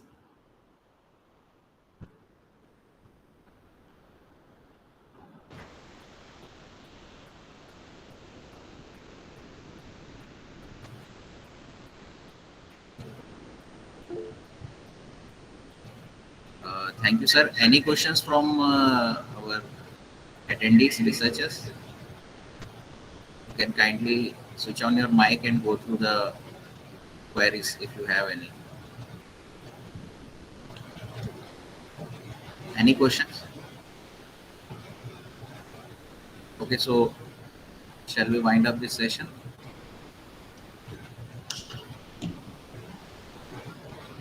Okay. So, thank you, Dr. Vikas Dubey, sir, for such a wonderful session. And definitely we learned a lot about the plagiarism and how to deal with the mistakes what we do in our research work. So thank you for this presentation and the great session we had. So thank you all. So we'll meet in the next session, which will start sharp at 12 o'clock. So thank you all.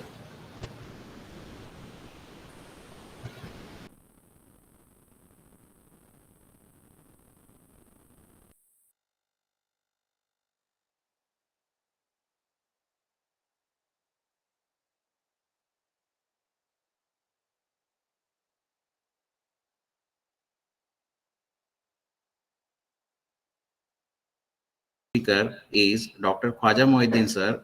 Sir is currently working as Senior Assistant Professor in the Department of Electronics and Telecommunication Engineering at Bhilai Institute of Technology, Raipur.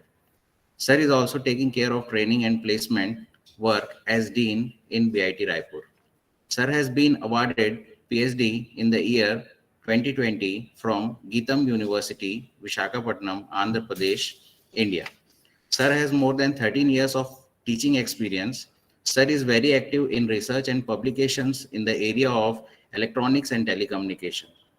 Sir main area interest includes wireless sensor networks, wireless communications, antennas, transmission lines, image processing, IoT and embedded systems, etc. Sir has presented 45 plus number of papers in national and international journals, conferences, and Sir has also published 5 international patents and 12 national patents. Sir has 2 books in Reynolds publication and 1 copyright. Sir has also received Best Researcher Award in National Faculty Award 2021, conducted by Novel Research Academy, Pondicherry, India. Sir's achievement cannot be summarized in short span of time. Without taking much time, I invite Dr. Khwaja Mohiddin sir for his session on patent and its patentability. Sir, please. Sir, over to you.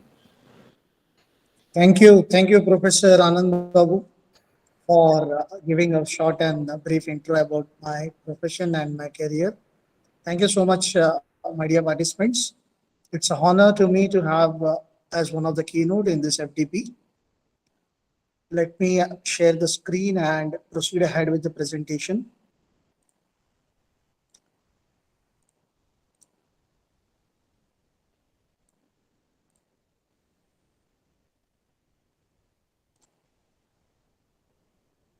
Just let me know whether the screen is visible and clear.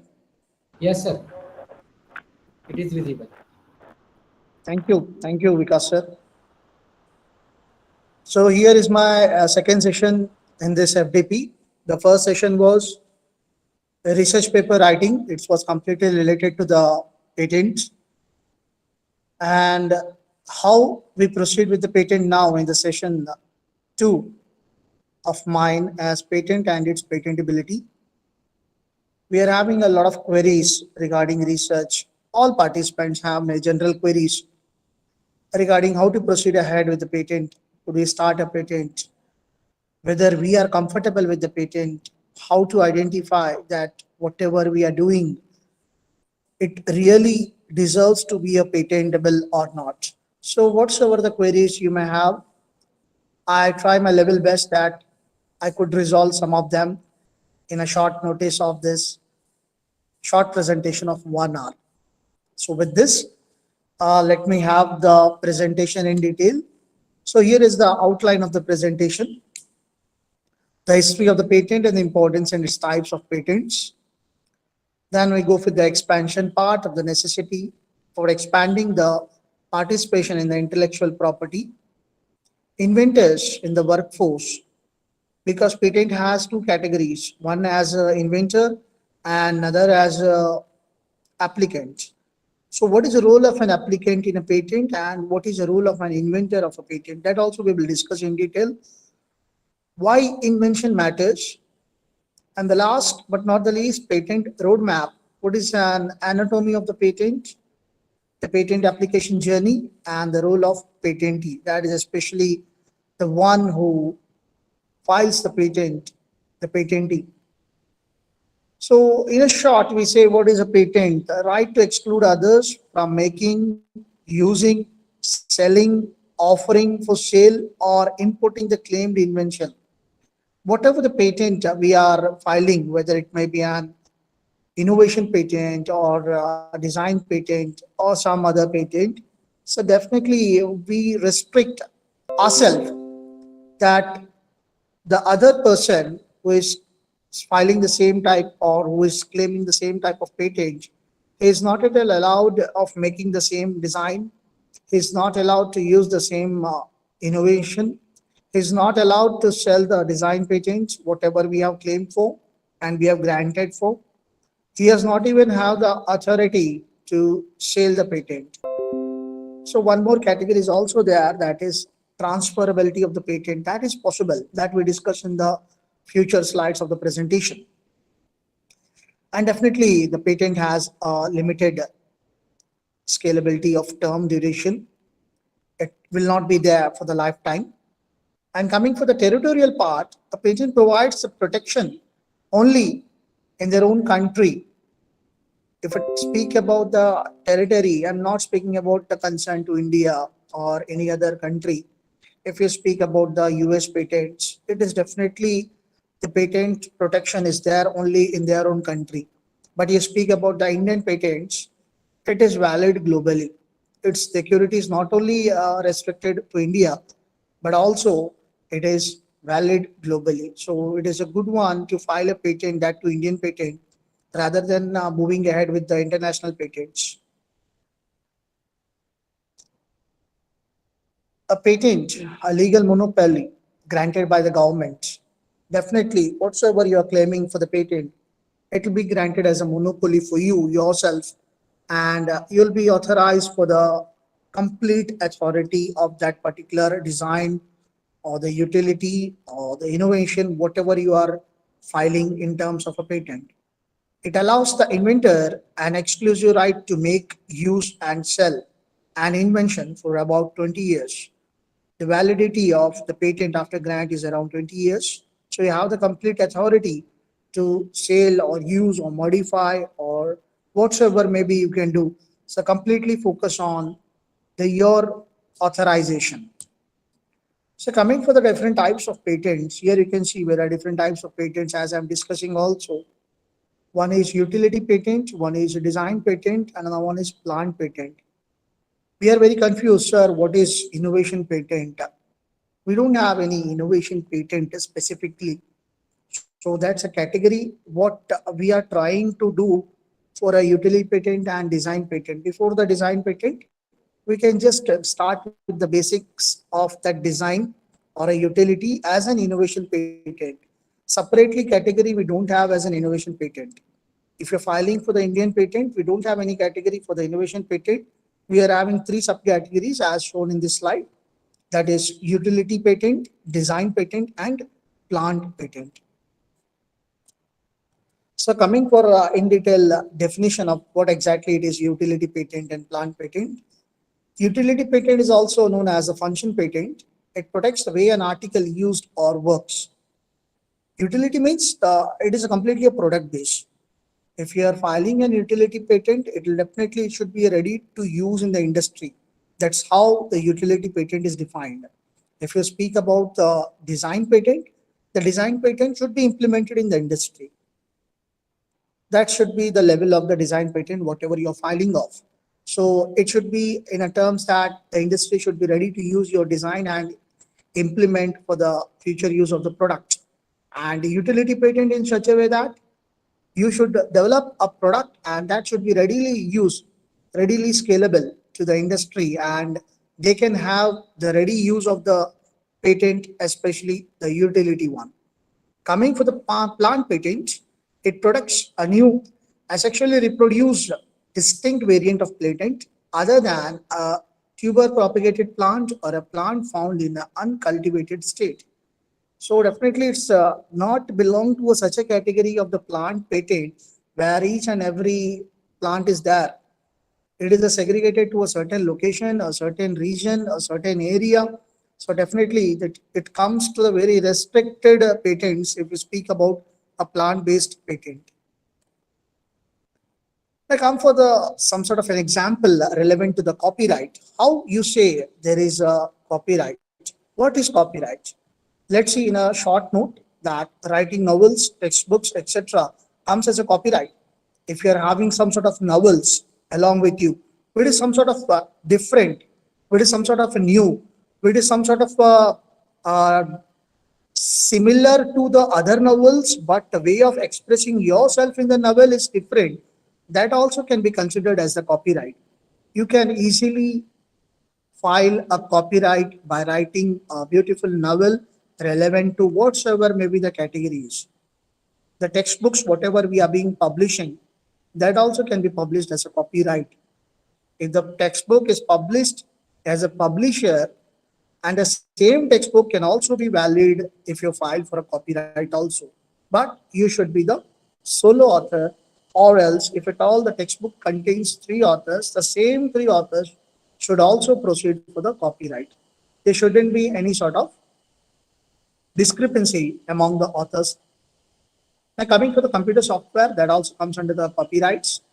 You may have seen whatsoever the softwares, MS Office, Corel Draw, or whatsoever number of softwares are there. So every software comes under the copyright example. Songwriting is also copyright.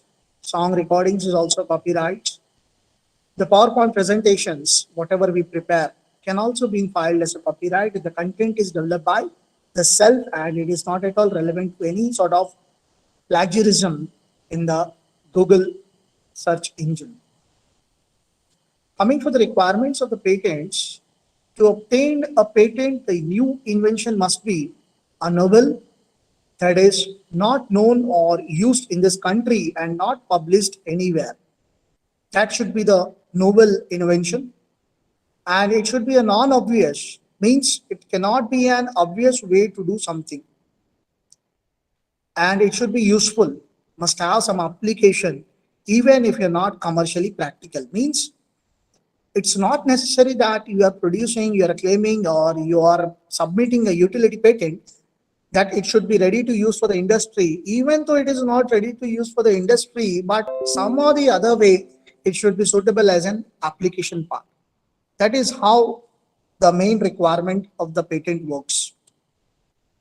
Coming for the intellectual property, because still yet I have been explaining about the patents, the patent classifications, how the patent can be implemented in various categories. Now I want to relate that patent to the IP, that is intellectual property. An intangible personal property resulting from mental processes, a protection of the owner's right to protect or profit from the use of his or her property. You should have the complete command over the property. No one can use your property illegally. There should be some legal documentation done. That part is known as transferability. If you are transferring your patent to some other person, then the some other XYZ person can have a 50% authority to modify the further patent design. Coming for the intellectual properties, this all comes under the intellectual properties, patents, copyrights, trademarks, trade names, trade dress also. It is all very new to listen, but it is also comes under the IP, because still yet we know what are the patents, what are the copyrights, trademarks. We may, few of them may not know about the trade names and trade dress. Let's have in detail discussion about these two also in this presentation. Coming to the trademark, any word or phrase or a symbol, design, sound, smell, color, product configuration, group of letters or a numbers or a combination of these adopted and used by the company to identify its products or services and distinguish them from the product and services made, sold, and provided to others. So you can see a lot of examples are given in a single definition of a trademark, that whatsoever may be the word or a symbol or the design or a sound or a smell, whatsoever may be the example, you can take it out and definitely the trademark claim can be done.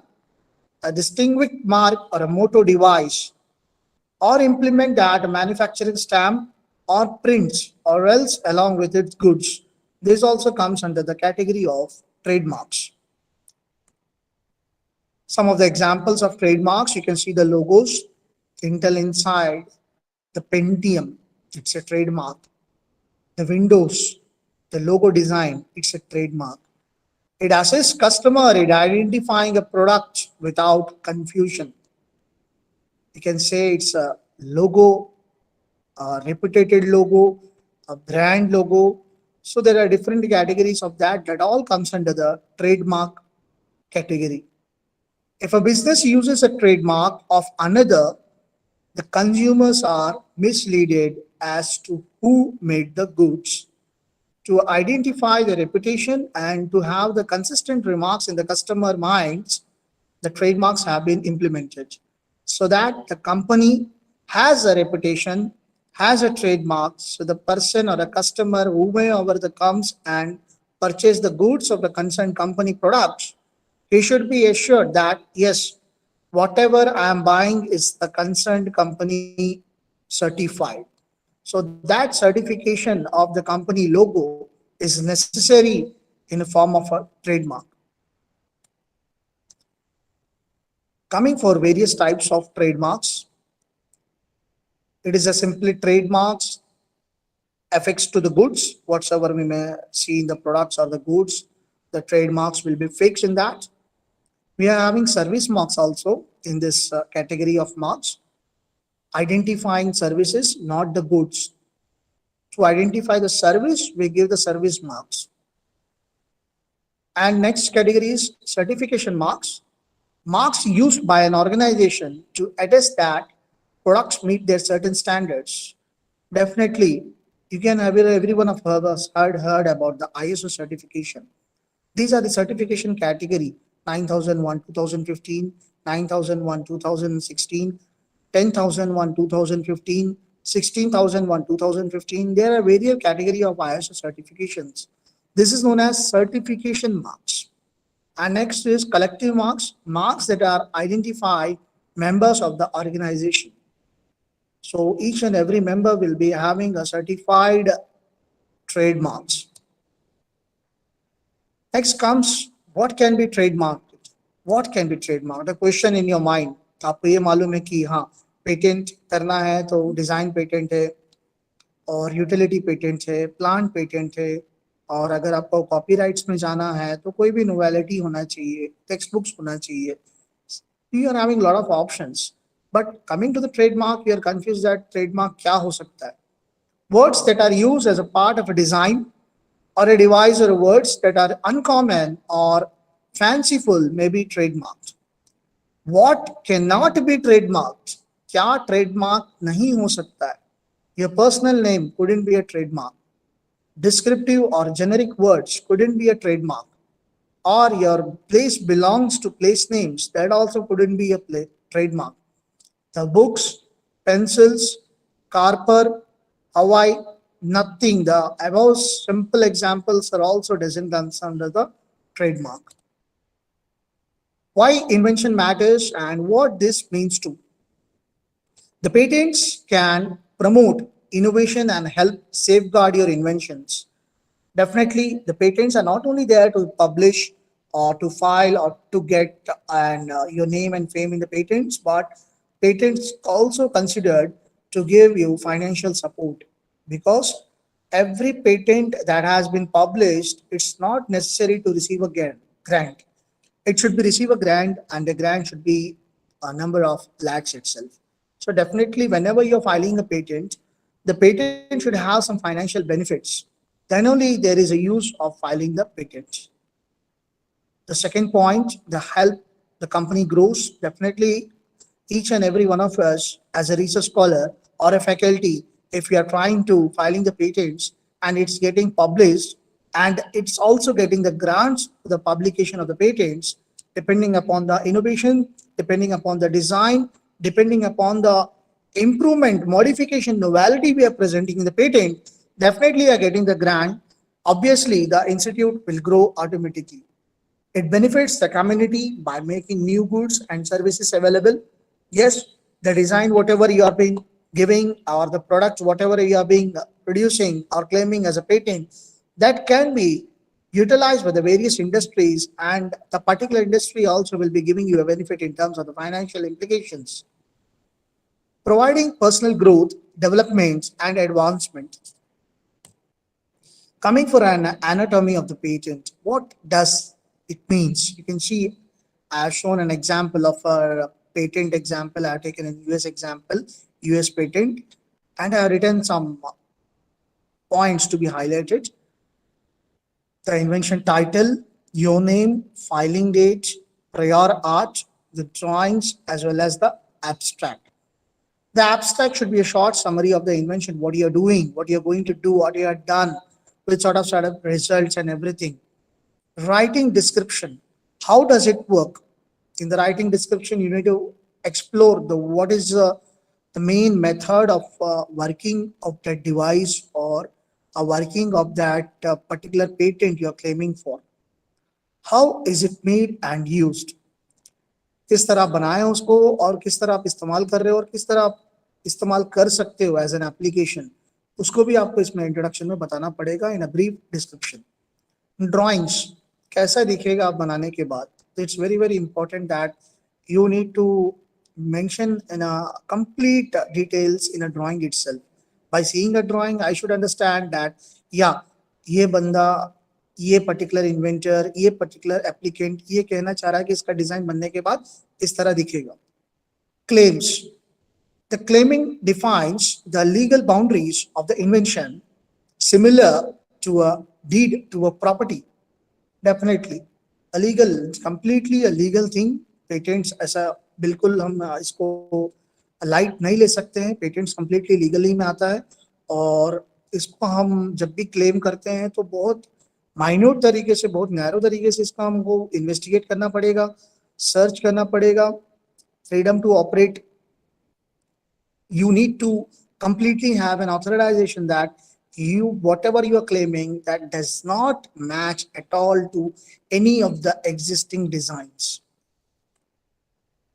I given a sample of the claim. कैसा मतलब आप अपना mind set कैसा बना सकते हो patent को लेकर क्लेम करने के पहले. A simple chair is given the right hand side along with its numerics. Claim 1, you can see how I am claiming the step-by-step process. A chair comprising of a seat. You can claim a seat design. A back support attached to the seat. You can claim a back support design of a chair. Support arms attached to the seat and the back support. Whatever the supporting arms are there on the chair, you can also design and innovate that particular handrest arms also, and you can claim a clear patent. A base comprising a plurality of legs attached to the seat. The legs of the chair, that also you can design it, you can prove that the design of legs of a chair, whatever you are claiming for, that would be better than the existing legs of the chair design. So it's not that completely different कि patent कुछ अलग है जो हम नहीं कर सकते हैं. It's not at all like that. Each and every one of us have a different view of thinking, different perspective of thinking, different perspective of observing the things. So whatsoever maybe we are observing, we are perspecting, that things may we also represent in terms of a patent, but it should consist of some new or a innovate or some sort of novelty in your particular claim. Who can be an inventor on a patent? Anyone who contributes the conception of an innovation. You can be a solo as an inventor, or you can take a group of inventors along with you who are associating or contributing their some sort of design things in your patent, so that a group can also be an inventor as well as an applicant. Let's come to the patent application journey. First, you need to have an idea. Is your idea really a worth, really has some innovation? Definitely you should justify by yourself that whatever you're claiming, that should be some sort of innovate when compared to the existing patent ideas. So is your idea eligible for production? The process, the machine, the manufacture, the composition of matter, whatsoever may be the category of both, is all for any one category. The process should be different, or the machine should be different, or the manufacturing method is different, or the composition of matter is different. Any of the category of this four can have some novelty, whatever you are claiming as a patent. Is your idea is novel and non-ambiguous? As I've discussed already, novel is nothing but novelty. You should have some different thing in your invention. It should be new. It should not be exist in the titles of the already published patents. Non-obvious example, the differences between your invention and prior art would not have been an obvious to someone that is relevant to the same field. Whatsoever we are redesigning, it should not be similar. What is a prior art? Prior art includes patent, printed publications, and other disclosures in the field of your invention that have been published before your effective file date. Prior art, if you're filing some sort of patents, whether it may be a plant patent, utility, or innovation, or a design patent, if at all any prior arts, any arts prior to your filing of the patent have been already published, then that also should be considered and that also should be mentioned in your claiming of the patent. It's not so easy that we are claiming a patent, you are getting granted, or we are getting some publication of that. No, not at all like that. Whatsoever we are claiming, that should be genuine, that should be 100% scalable, it should be 100% verified, and the facts should be also supported in the claiming of the patent. Now, in the patent journey of the application, we are having the step 2, that maintaining the confidentiality. Definitely, the confidentiality also should be there until it gets published. If at all you're not maintaining the confidentiality, some of them can use your innovation or a design or whatsoever maybe you're claiming for as their patent, and they may claim before the time of filing you. Presenting an idea. How you present an idea in a patent? Don't be afraid to champion your idea. Means you want to for example, I can take an example that you are filing a patent on IoT, Internet of Things, or you are filing a patent on some sort of sensor, that this sensor can be different from the other sensor. There may be a lot of experts in the world of that concerned IoT term or the sensor term. So you should not be afraid that there is already an expert in that field, whether whatsoever you are claiming that might be wrong. No, not at all an issue. You can claim that. If at all it's wrong, we receive a comment from the patent office that this idea is already existing, we can't proceed ahead. try to go with some sort of innovative. So you should not be afraid that I am filing the patent and it should be some sort of exactly it should reach to the publication. No, it's not like that. You should have some patience to file a patent. So definitely, while filing a patent, you should not be have afraidness that why am I going to be wrong while filing a patent. It should not be there in a confusion. Best to maintain confidentiality. Yes, absolutely true. We all as a scholars, we all as a faculty, the confidentiality of the research papers, the confidentiality of the methodologies, the confidentiality of the patent, designs, utility should be maintained as a confidential. Prior to the filing your patent application, consult with the counsel about the safety ways to disclose your invention before filing a patent application whatsoever, because we are having a legal advocate for to file a patent. I myself cannot proceed for the filing a patent. We should have some legal counsel. He will guide us that how it can be secured, and we should also assure the advocate, whoever we are hiring the legal partner for filing a patent, he should be also very confidential that the work will not be disclosed. Next is how to draft the application of the patent. It's now time to write up the patent application. What I know to the disk. So a patent is a liquid pro question in exchange for the right to exclude others from maintaining, using, importing or selling or inventing for limited time period. You must fully disclose your invention public and can be benefited from it by expanding the services. Once it gets patent, what happens once it gets patented? Once you have the authority of the patentee, then definitely you can sell that patent, you can publicize your patent, you can make money with that patent. The step 2 of this patent application part, does the disclosure demonstrate that the inventor was in a process of claiming invention? Teach one of the ordinary skill to make use of the invention without undue the experimentation, and describe the best model or the best mode of contemplated for carrying out the invention of the inventor. You should have all the angles while filing the patent. The one who reads the patent, who want to have the citation of your patent, he should be complete to have the idea that what exactly you're doing. So complete thing should be described in the filing of the patent. Next comes, are the claims clear enough that the public is informed of the boundaries of the invention? It can be determined whether the claiming invention meets all the criteria for the patentability. These are the points according to your US patents. And coming to the file process of the patent journey, we are coming to the final step of the filing the patent, that the application is filed with, if at all you're going for the US government, you can go with the US Patent Office, or if the Indian government, you can go with the IPR, Indian Government Office, IPO, Indian Patent Office. You will need to file a sworn oath and declaration that your invention and your inventor describes that application. So now comes the patent application roadmap. You're having the application file.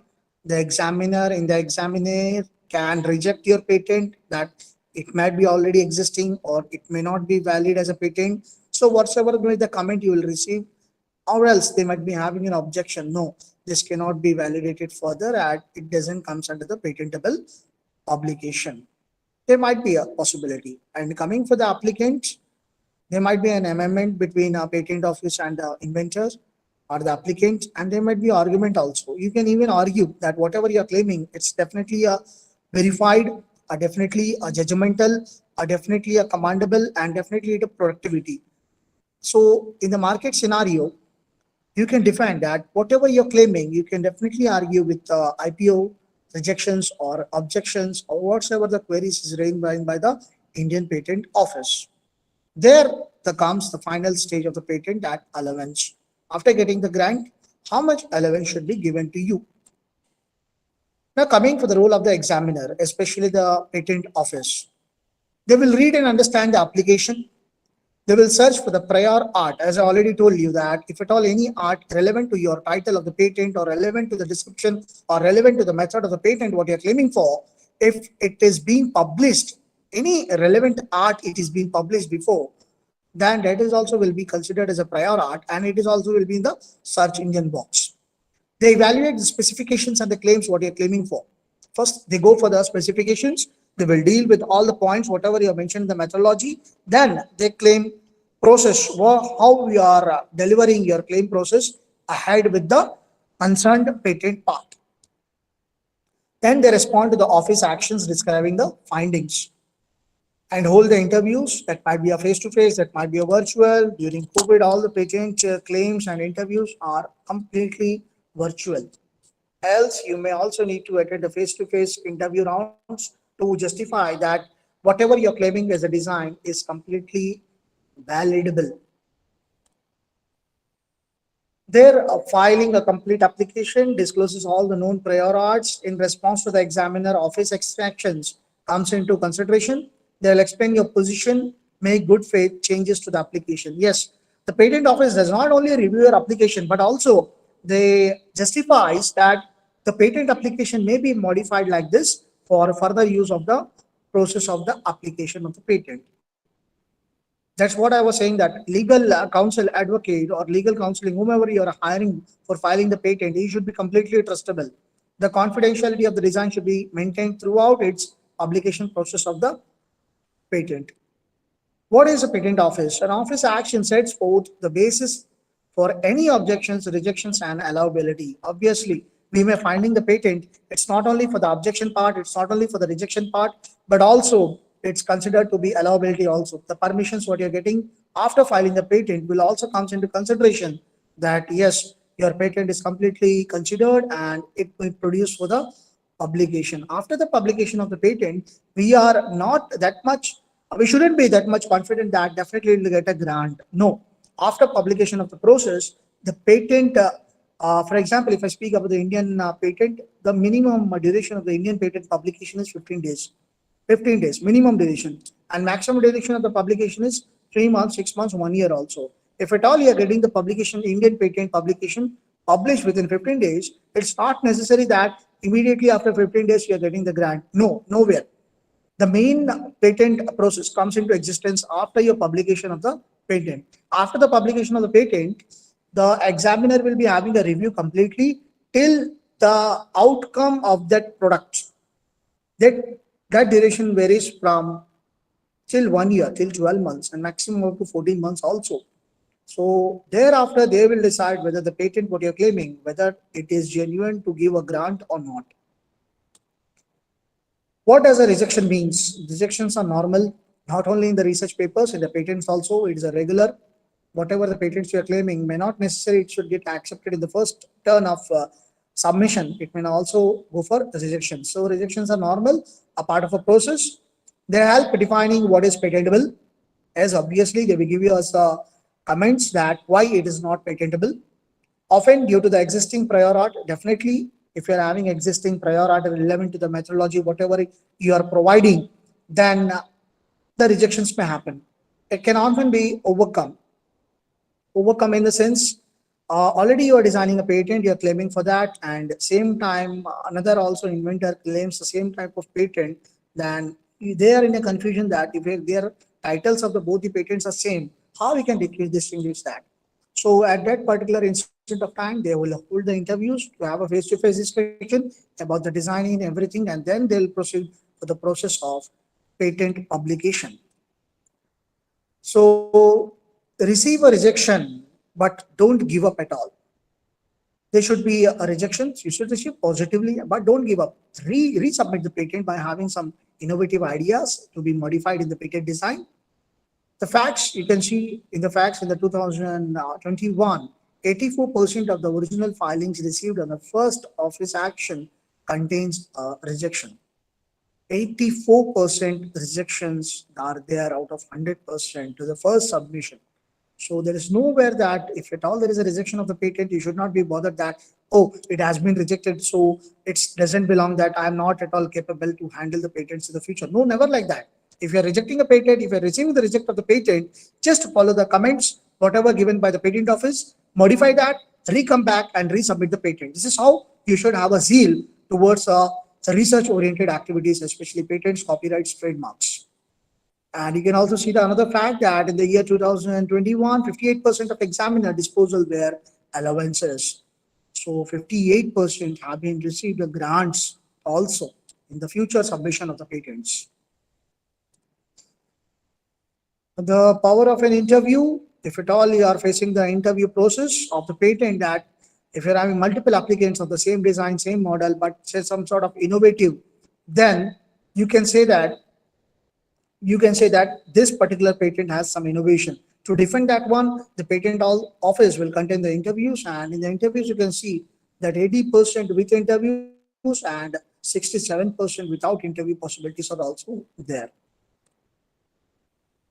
So after final practice, even if you're receiving a final rejection, don't be panic. If you still disagree, may still have options. Request for the continued examination. You can go with no. You can claim that the patent examiners, whatever they are filing, that it's a rejection. You can request for another examiner. You can request for another appeal. You can request for a final wordings of the patent office that once again you can revise it and give me the final verdict. This is how. It's not like that if you're rejecting, and especially this works for the papers also. In the research papers, if you are getting the rejection in the journal, it's not that simply you're accepting the rejection of the journal, your paper from the journal. It's not like that. You can claim why it has been rejected. What is the need of rejection? Do I have anything? My presentation is wrong in the paper, or my explanation is wrong with my paper. What is the main concern for the rejection? For the direct rejection, especially, I'm saying you. This is a typical processing timeline.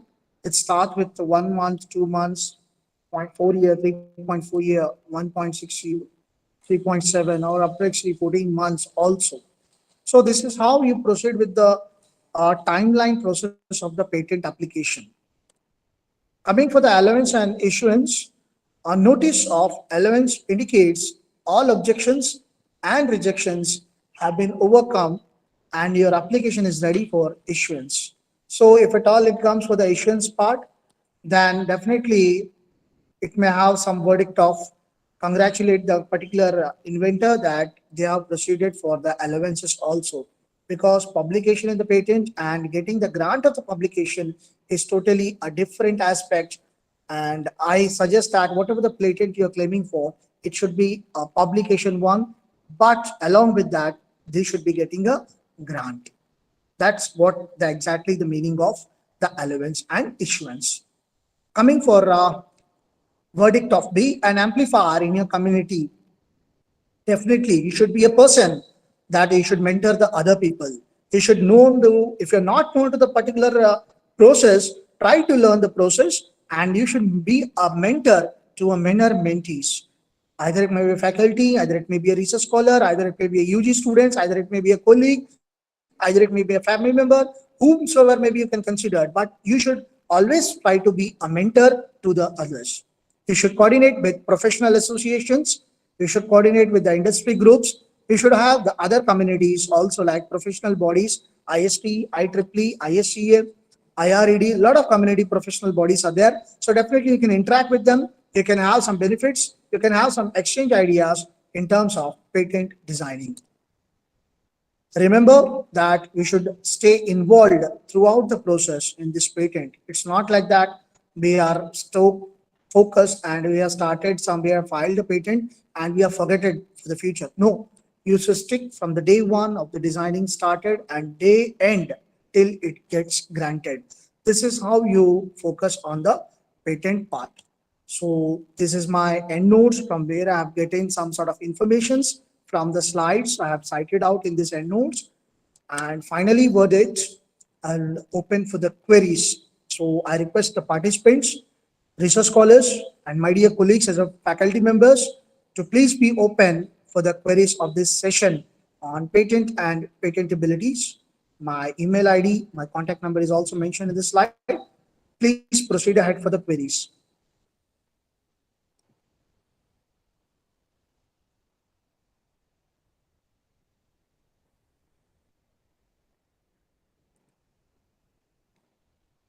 Any participants, you may have any queries?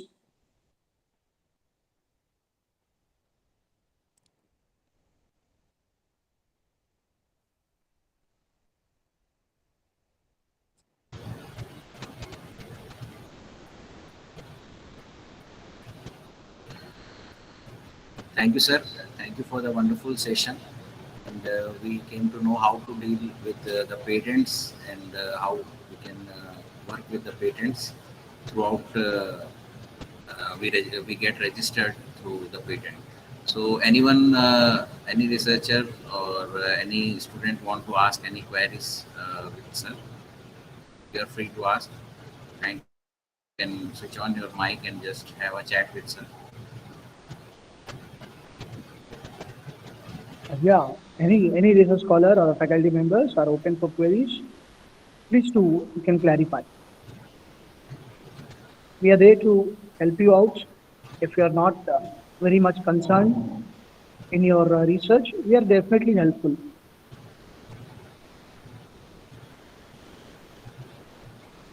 Okay. So we come to an end with this session, sir. Thank you for this wonderful session, and thank you, students. We'll come with the next session sharp after 1 hour, and we need your presence before 10 minutes of the session. So thank you, everyone. Thank you, sir. Thank you. Thank you so much, Professor.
our speaker or keynote, Sir Rajat Manotra, sir, IP attorney and principal consultant, Ideas to IPR. Sir is a registered patent attorney qualified to the Act before the Indian Court and Patent and Trademark Offices. He has an honor degree in law and bachelor's of engineering degree in the field of electronics and telecommunication. In his 15th year of experience, Sir has worked for wide range of clients for individual to the multinational corporations including Ethicsand, Gillette, Procter and Gamble, Thomson Licensing, Samsung, etc. He has been fortunate to work for the clients in multitude of different industries ranging from telecommunication, image processing, data management system, software related invention, electromechanical invention, consumer goods, mechanical inventions to name a few. In addition to drafting and filing of IP applications, Sir also has great deal of experience in prior art searching, filing and defending oppositions, product infringement and analysis and market research. I welcome you, sir. Over to you for the session.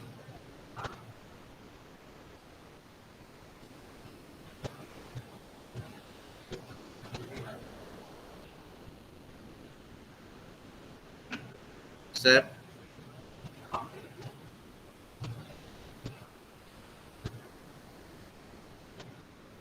Hi, good afternoon, everyone. Am I audible, sir? yes, sir, you're audible.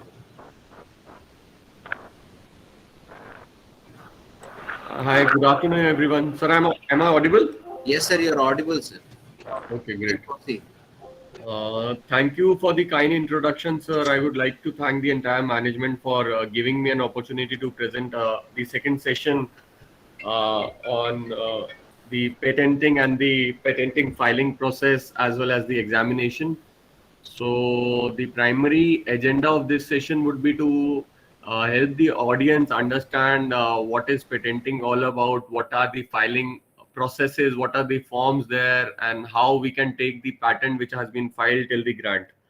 So I'll try to cover the session presentation quickly, and thereafter I'll be happy to answer all the questions from the audience. So I'll just share my presentation. Mm.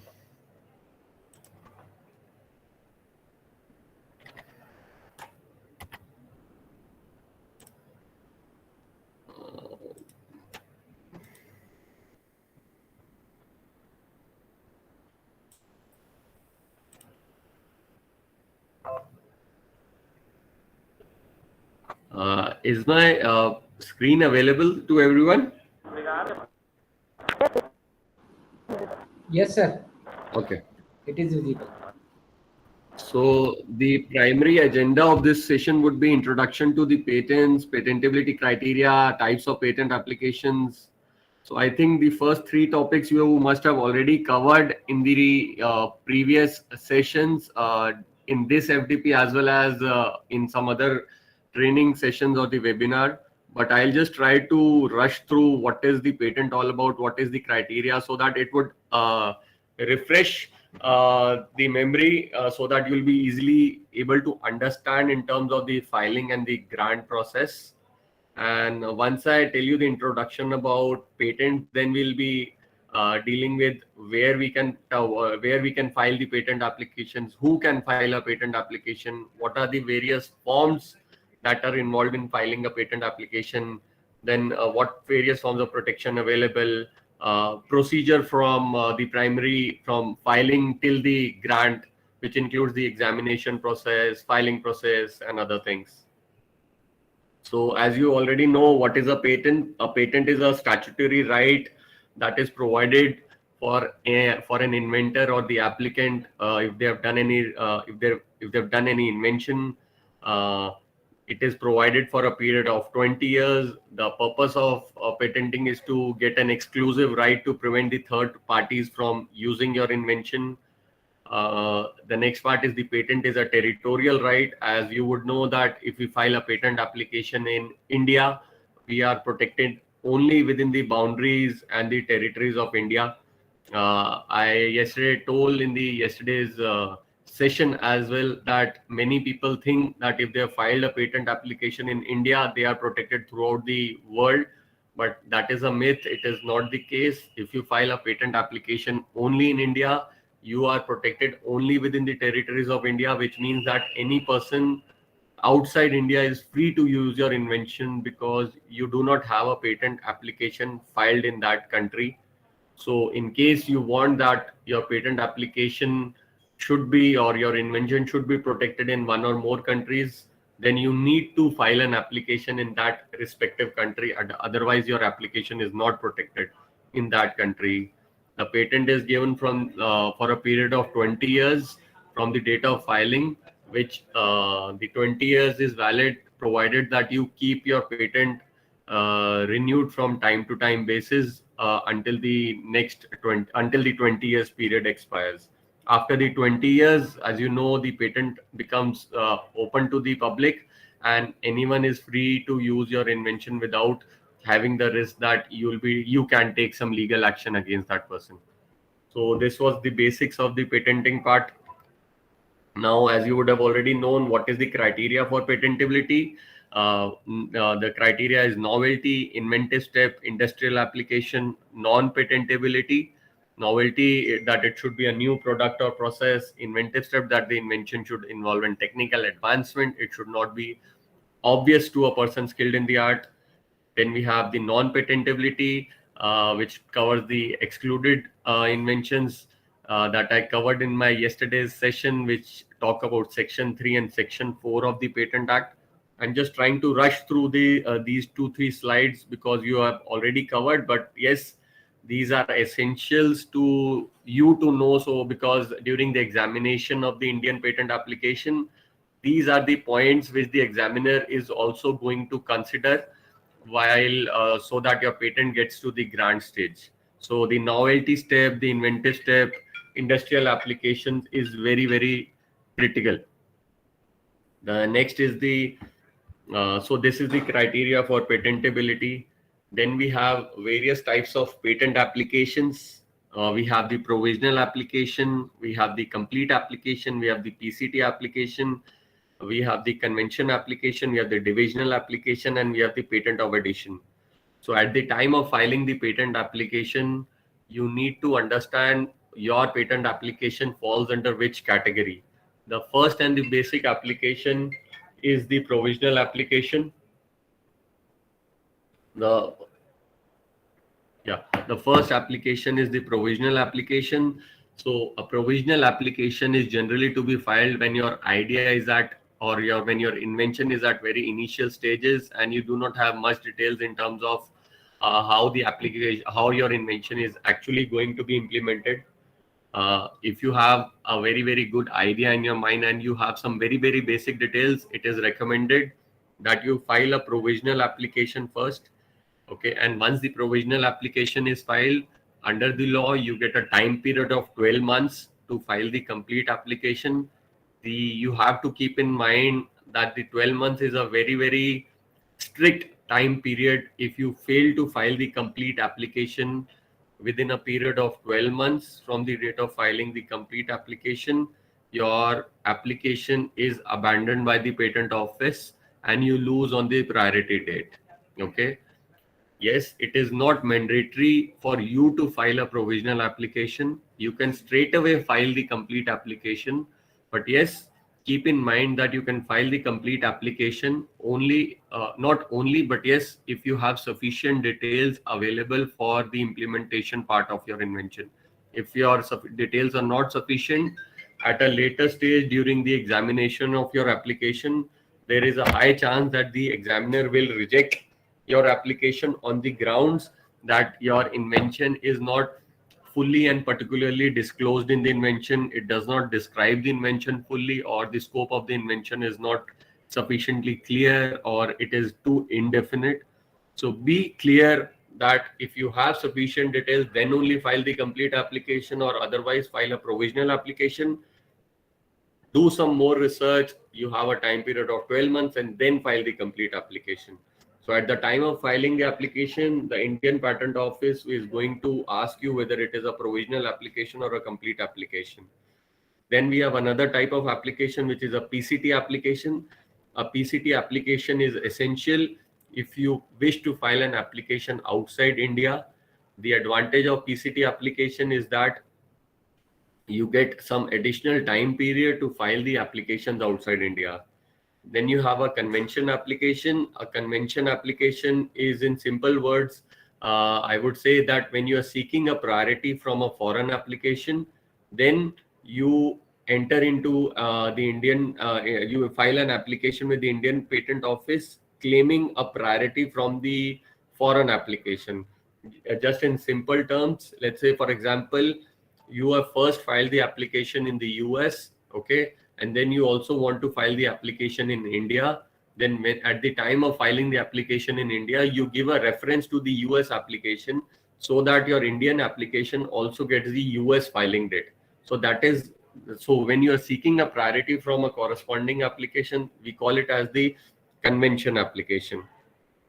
Now, the next part is the divisional application.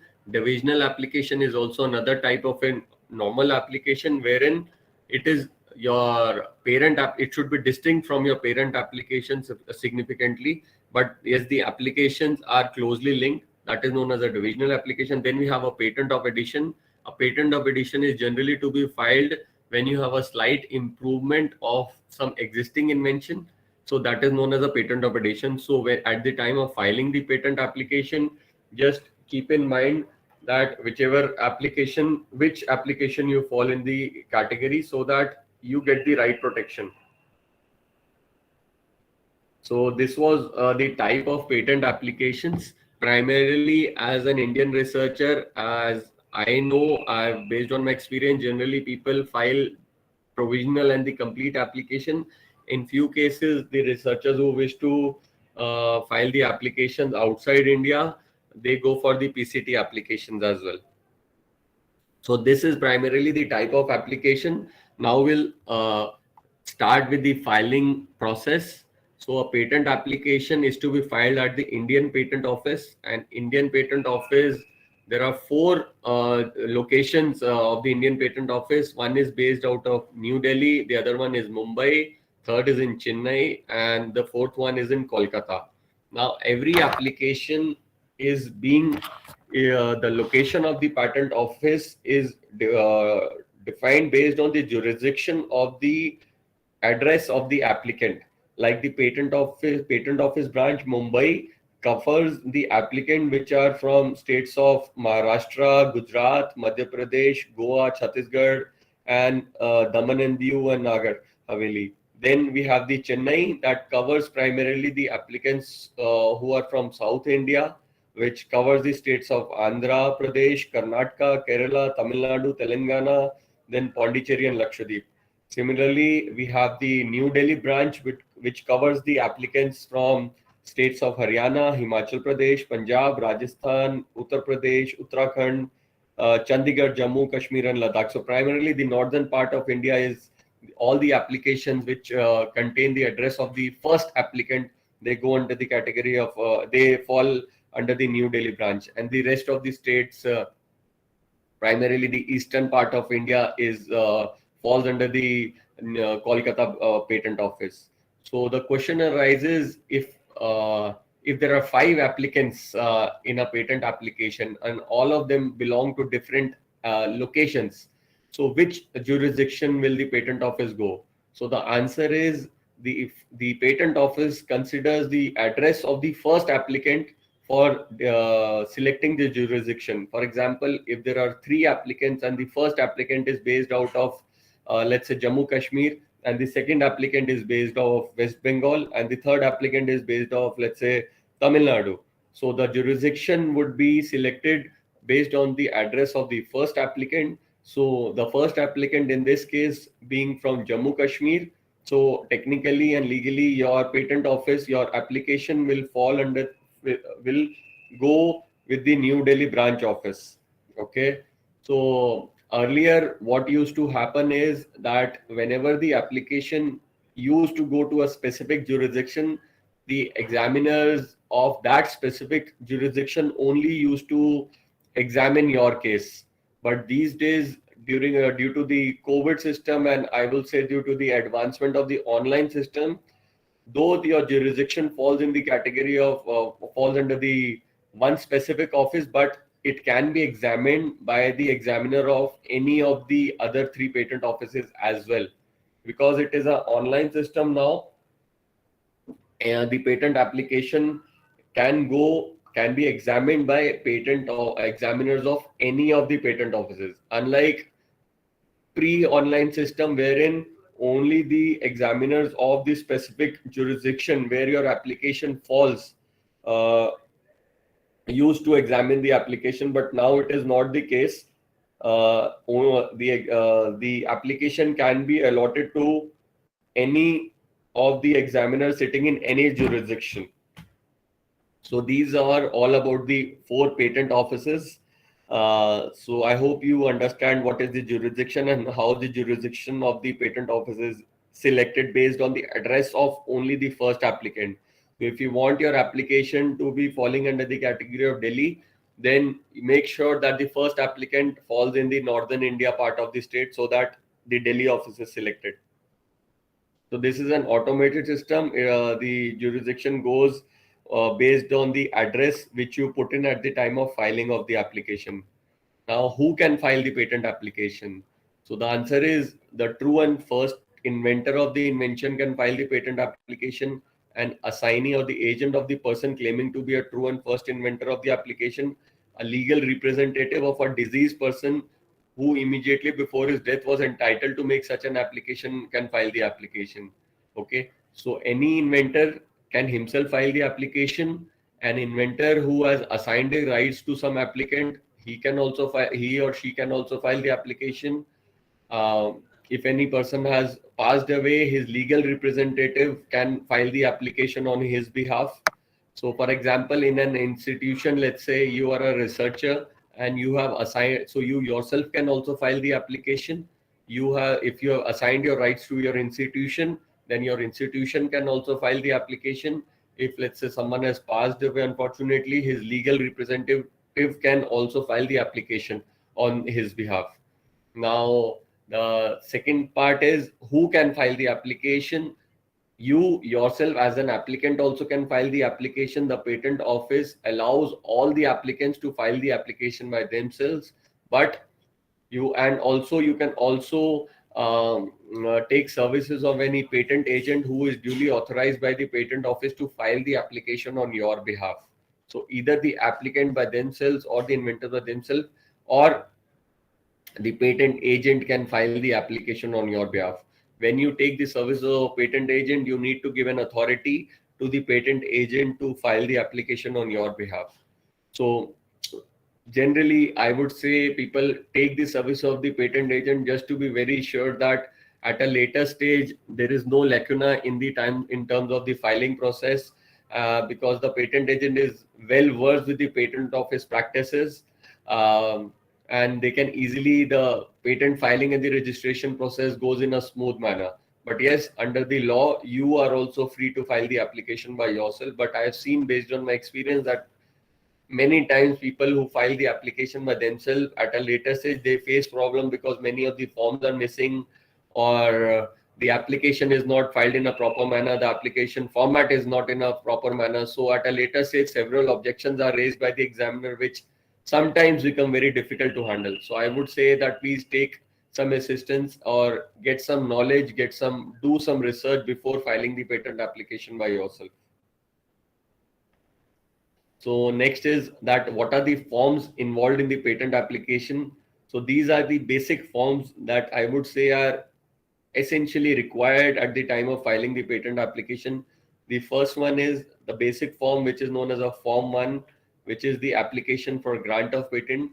A Form 1 basically contains all the basic details in terms of who is the applicant of the invention, what is his address, what is his nationality. It contains the details of the inventors, who are the inventors. If there are more than one inventor, you need to provide details of all the inventors in terms of their name, address, nationality.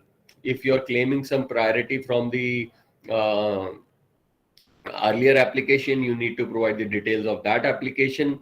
You also need to provide the type of the application. Like we discussed initially, we have 6 7 different types: ordinary application, PCT application, provisional application, convention application. So at the time of filling the form 1, you get an option to select which type of application you are going to fill in. Then you also need to provide the details of what is the type of the applicant, in terms of whether the applicant is a natural person or an individual, whether the applicant is an institution or an education institution, I would say, or whether the applicant falls under the category of a small entity. So all these things have to be provided in the form 1. Okay, so form 1 basically covers the entire bibliographic data that are required in a patent application. Form 1 also, in the form 1, you will also have to provide the details in terms of how many pages are there in your application, how many drawings are there, how many claims are there, how many, the details of the abstract and everything. So form 1 is a mandatory form that has to be filed at the time of filing the application.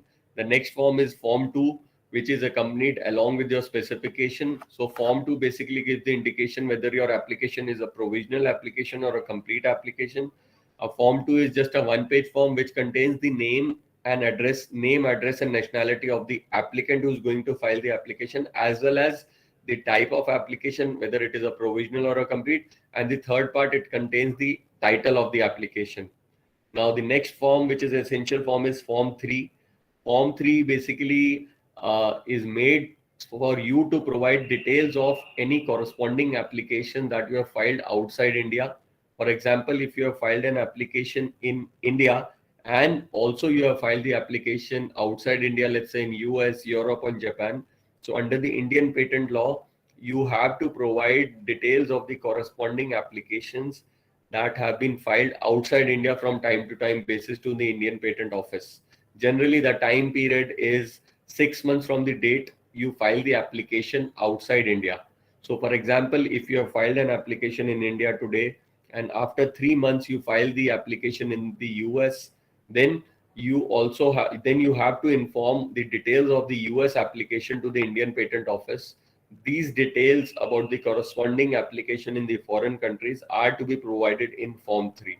If you do not provide the details of the foreign application as well as along with their status, then there is a chance, then you are creating an opportunity or giving an opportunity to the third parties to invite oppositions. Because under the law, if you're hiding any details, there is a ground that your patent application can be opposed by the third parties. So the Form 3 details, the foreign filing details, you need to provide as and when you file the applications outside India. Now, Form 5 is the declaration for inventorship. The Form 5 primarily contains the name and address of all the inventors. Just like Form 2 contains the name and address of the applicant, Form 5 contains the name and address of the applicants, name, address, as well as the application number. So this is a very important form because it clearly indicates who is the actual inventor of the invention. The next form is the Form 9, which is a form for early publication. As you would have already known, when you file the application, the Indian Patent Office publishes your application in the Indian Patent Journal. By default, the patent application is published after 18 months from the date of filing the application. However, under the Indian patent law, there is a provision to get your application published and in the Indian Patent Office Journal quickly as well. So, in order for you to expedite the Indian publication before the expiry of 18 months, you need to make a request for early publication, and that request is made in Form 9. So this Form 9 is the form for request for early publication. And the next is, so this is an optional form. No, this is to be paid, or this is to be filed only if you wish to file a request for early publication. Otherwise, you don't have to file this form. Then we have the Form 18. Form 18 is the request for examination. This is a mandatory form which is to be filed. This form basically gives you request the examiner to examine your application. These all. So this Form 18, as you would have already known, this is to be filed within 48 months for filing the request from filing, the date of filing of the application, or I would say date of first application. So if you do not file the request for examination within the 48 months period, your application would be abandoned. Until you file the Form 18, your application will not be examined by the Indian examiners. So, as a best recourse, I would say, if you want to really expedite the process, file Form 18. File, if you also want to have early publication, file both these forms, Form 9 and Form 18, along with the filing of the application itself. Don't delay filing of the request for examination at a later stage, because that will delay your patent grant process. I have seen people who file the application today and then they simply sit for 2-3 years, and then they realize that they need to file the Form 18, which is the request for examination. So that delays your grant process by 3 years, because you did not file the request for examination earlier.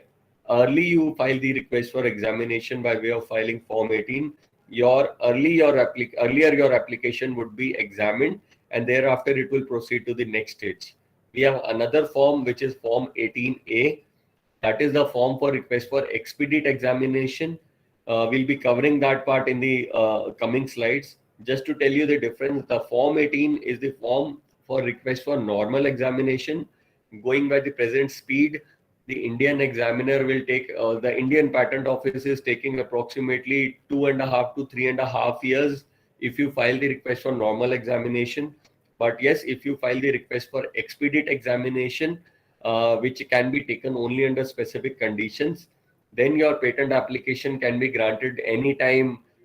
Maybe I would say, to give you a rough estimate, anytime between 7 months to 12 months period. Generally, based on my experience, we have been getting the grants within such period. But yes, this time period is just an approximation. Slight 1 or 2 months can be here and there, depending upon the backlog at the patent office, or the backlog at the your specific controller who is looking into your case. Then we have another form, which is also very critical form, which is the Form 26. However, this Form 26 is to be filed only if you are taking the services of any patent agent to file the application on your behalf. If you are filing the application directly as an applicant, then you need not, then you do not require to file the Form 26. So Form 26 is basically gives an authorization letter from applicant to the agent to do the filing process and take care of their applications on your behalf. Now, under the Indian Patent Office, there are two systems by which you can file the application. You can file all these forms either by online filing or by way of directly submitting the hard copy of all your forms and application with the Patent Office. The only difference arises is that when you submit the documents via the hard copy at the respective jurisdiction in which you fall, then you have to pay a 10% additional government fees, which you save when you file the application online. The online filing can be done at www.ipindia.nic.in, but for doing the online filing as an applicant, you need to create a digital signature, but that itself is a lengthy and a cumbersome process. So I would say, but yes, that will help you save 10% cost when you submit the documents over the hard by hard copy. So if your jurisdiction is selected as as Delhi Patent Office, you need to submit your application only with the Delhi office. You should not submit the application with the Mumbai office if your jurisdiction is falling in the category of Delhi. So these were the primarily forms that are involved for filing the patent application.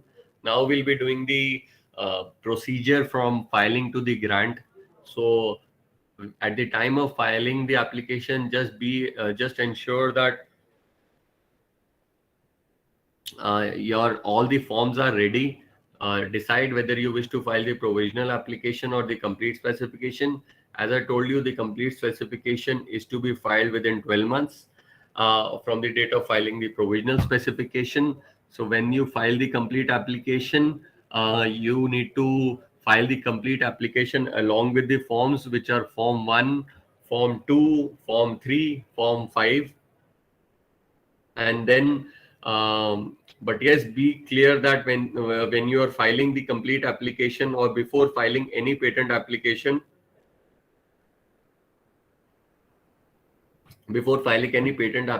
you are getting a prior art search done, so that at a later stage your application does not get rejected by the patent office. Then so all the forms which have been covered here, let's say form 1, form 2, form 3, form 5, uh, form 26, you are taking the services of the patent agent, you need to file them.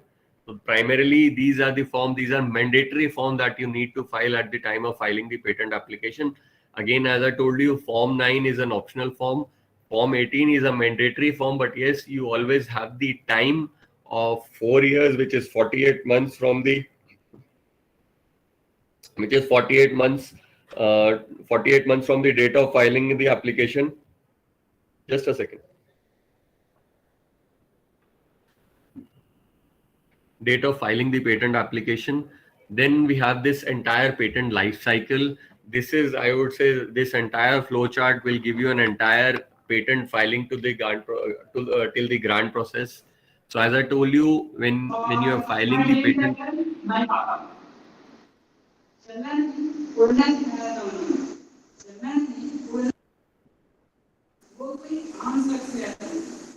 hello.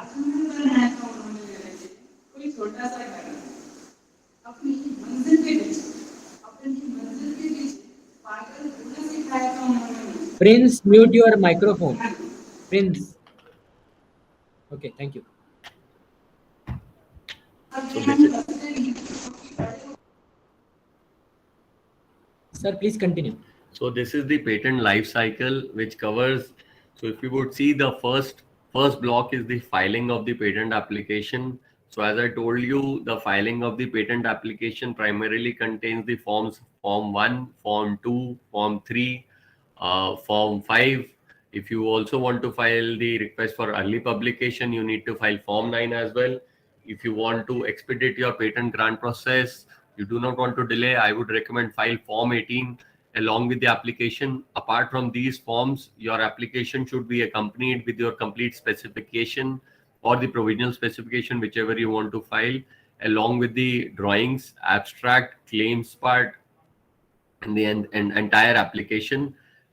Then once you file the application, you also need to pay the government fees, which which most of you would be knowing, that if you file the application in the name of individual or in the name of education institution, then the basic filing fees is 1,600. If you if you also want to file the request for early publication, then an additional fees of 2,500 is to be paid along with form 9. If you also want to file the request for examination, then a fees of 4,000 is to be paid along with form 18, which is the form for request for examination. So once you file the application, the next step is publication. So most of the time people say is that once we file the application, they are not able to see the details online. So just to be very clear, that the application details come online only once the application is published. Before the application is published, your application, no one will be able to see your application details online. So if you will put in your application number in the online filing portal, most of the time the patent office will give you an error that the application is not yet published or the application number does not exist. Okay, so please don't worry. The application has been must have been filed. That is only when your application number has been generated by the patent office. But yes, the application documents are available online. The details of the application are available online only when the application is published.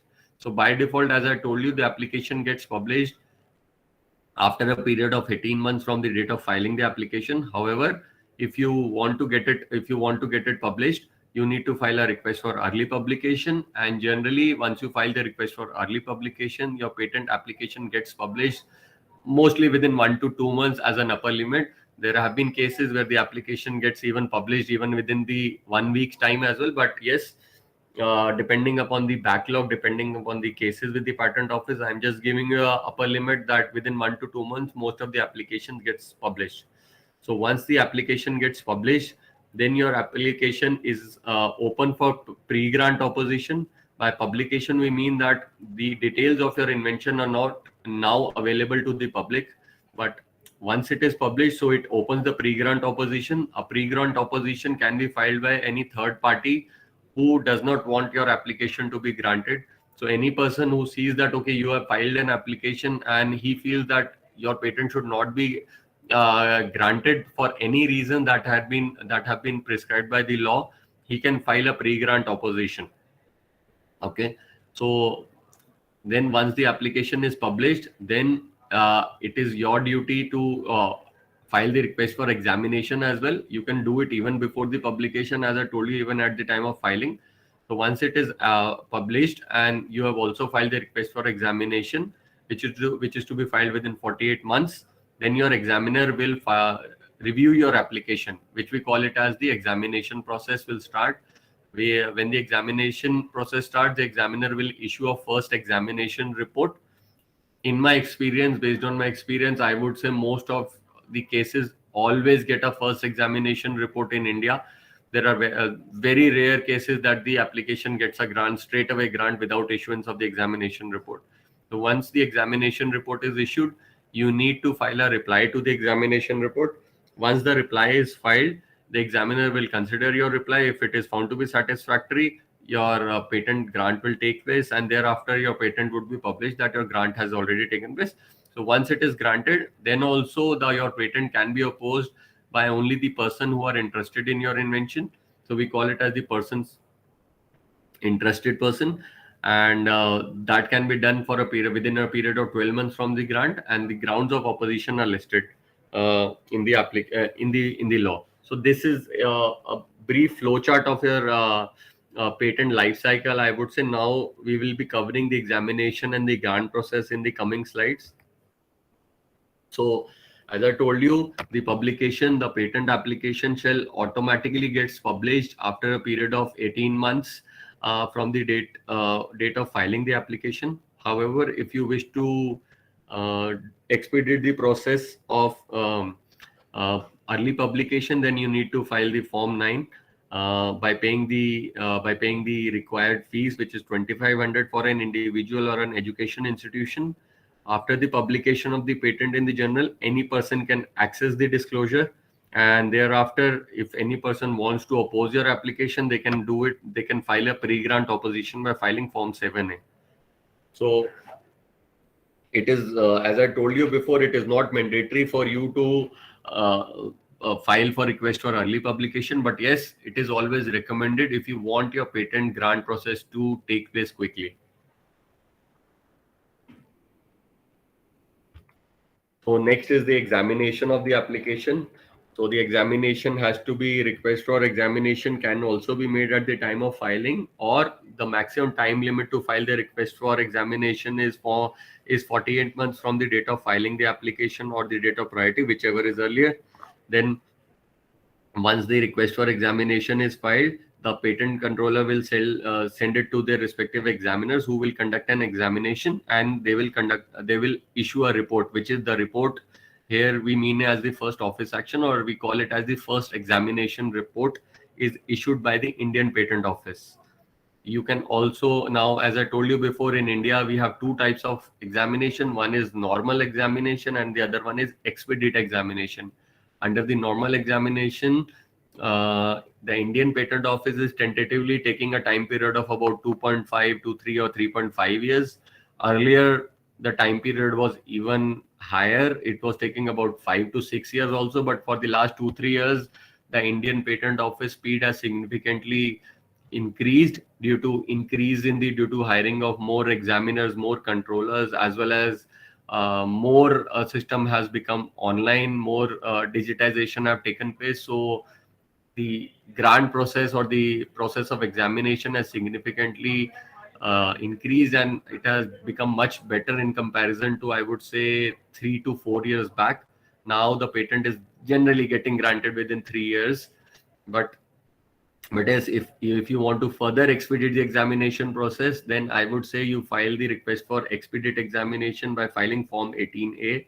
The fees for filing Form 18A for an individual is 8,000 rupees, against a fees for normal examination, which is 4,000. So basically, you need to pay a double fees for request for expedite examination. The only thing is, for expedite examination, your application should be published, or you should have at least filed Form 9. So you cannot file the request for expedite examination if your application is not published. So now if you would see, I'm just explaining you the routes. We have the normal route of examination, wherein you file the application. Okay, you do not file the request for early publication. Your application gets published within 18, after 18 months automatically, wherein you do not have to pay any extra fees. But yes, the examination takes place about 2.5, 3.5 years, and then your patent gets a grant. Now, then we have the expedite route of examination, which was recently introduced about 2 years back, wherein you file the application, then you immediately, I would say, file the request for early publication. Your application gets published within 1 to 2 months. Then you also file the request for expedite examination by way of filing Form 18A and paying the required fees. Then your application gets examined, and once the application gets examined, you need to file the reply, and your patent gets a grant generally within 9 to 12 months. There have been cases where the applications have been granted within within 7 months as well. But yes, that is rare cases. But yes, keep in mind that tentatively, considering the backlog at the patent office, considering the examination reports, you keep a buffer of about 9 to 12 months that your patent application would be granted. Now, there are certain things which you need to take care when you are selecting the expedite examination route. That expedite examination route is not available in in all the conditions. There are certain conditions which need to be fulfilled for you to become eligible for taking the fast examination route. The first condition is that one of the applicant should be a female applicant. If all the people are, or if all the applicants are natural person or individuals, then if one of the applicant is a female, then you are eligible for taking the fast examination route. If all the applicants are natural person, then you need to file an international application, which is the PCT application, in order for you to take the fast examination route. Okay, so as an individual, so you have two options available: either put a female applicant, or you need to have a female applicant to become eligible for the fast examination route, to take the fast examination route. If you do not have a female applicant, then, and all the applicants are a male applicants, then you need to file an international PCT application in order for you to become eligible for the fast examination route. There are other conditions as well, which are primarily that if your applicant, if your company is registered as a startup or it is registered under MSME, then also you can take the fast examination route. But yes, considering your educational background, or you people coming from academics, for you, the primary route which becomes available is either file a PCT application, or you should have a member, you should have one member as the female member. The another option is that if for education institution, but that is provided only if the education institution is funded or semi-funded by the government, then also you are eligible to take the fast examination route. So in order for you to take the fast examination route, you first have to check whether you are actually eligible or not. If you are not eligible, then you cannot take the fast examination route. And similarly, just like normal examination route, you would have to file the request for fast examination also within the period of 48 months only. After that, your request for expedite examination will not be considered. If you, by any chance, if you filed a request for normal examination, then the Indian Patent Office also gives you a provision to convert the normal examination into expedite examination. So by paying the balance fees. So conversion from normal to expedite option is also available, provided that you fulfill the eligibility. Then we have the grant process. So once the application is examined, the Indian Patent Office will issue the examination report. In the examination report, there would be technical and the procedural objections that would be raised. So you need to file a response to the examination report within 6 months. If you do not file the response within 6 months, then your application is abandoned by the patent office. There is an extension available for additional 3 months, but that extension can be taken only before the expiry of 6 months period. So effectively, you get a time period of 6 plus 3 months for filing the response to the examination report. I would recommend don't wait for the expiry of 6 months or don't go close to the 6 months. The earlier you file the response to the examination report, the better it is. The FER generally contains a gist of objection with regard to the patentability. They contain objection with regard to novelty, inventive step, industrial application, or patentability, which we have discussed before. So the examiner will see whether or all the forms are in order or not, or whether your application is already published, or it is whether it is novel or does not, or it is not novel. So this is an example. This is a template of an examination report. How an examination report will look like. It contains the application number, filing, which all claims are novel, which are claims are inventive, what are claims do not have clarity. So novelty, the examiner will list down specific prior art documents which are close to your invention. It will the examiner will give you a brief summary why he feels that your application should be rejected or why your application has been objected.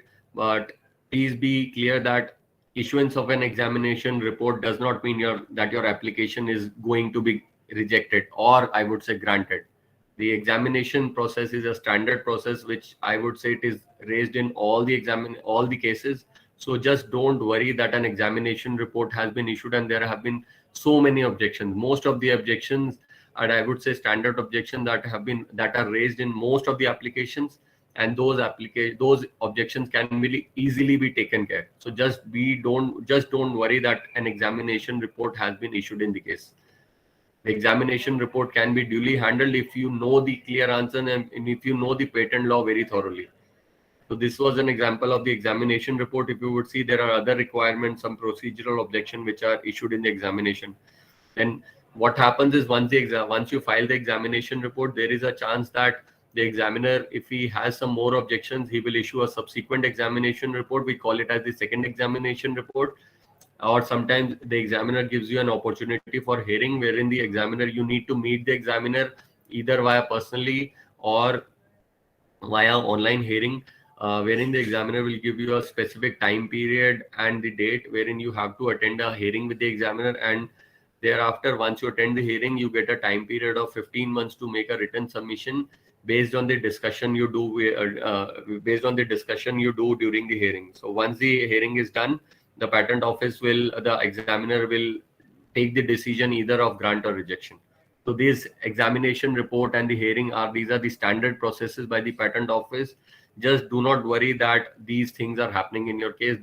Things will happen, but these things will happen, and these are happen so that the examiner is very clear in terms of what should be your scope of the application at the time of granting your case. So once the application is, the hearing is done or the examination report is filed, your application gets rejected, gets a grant or a issuance. So if your application gets a grant, you will get the grant certificate, which indicates the name of the applicants.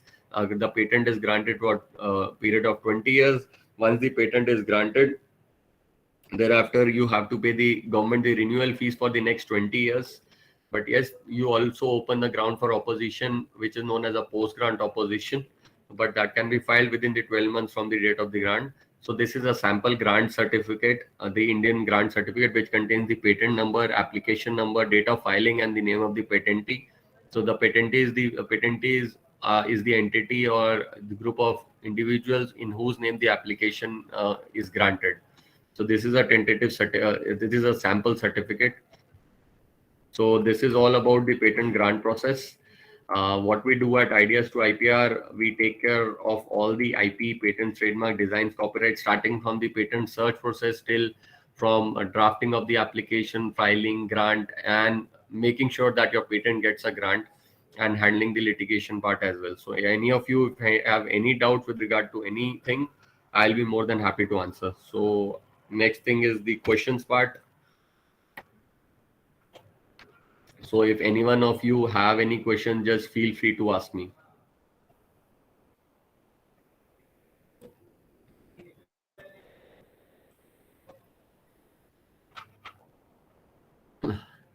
So anyone having any question with regard to the patent process, anything, I'll be more than happy to answer. Any research scholar?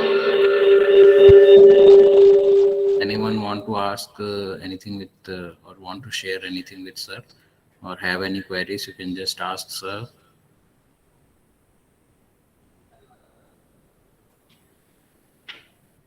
Okay. So, sir, I think no one have any queries. So, thank you, sir, for this wonderful session, and let us know how to file our patents. And that was a wonderful session. And definitely, I think all the research scholar has gained something from this wonderful session of this fourth day last session. Thank you very much, sir. So tomorrow for research scholars, Yes, sir. tomorrow again we'll meet at morning 10 a.m. sharp with more keynote speakers. Okay, sir. Thank you. Thank you, everyone. Thank you very much, sir. Thank you, Rajat sir. Okay. Good day, sir.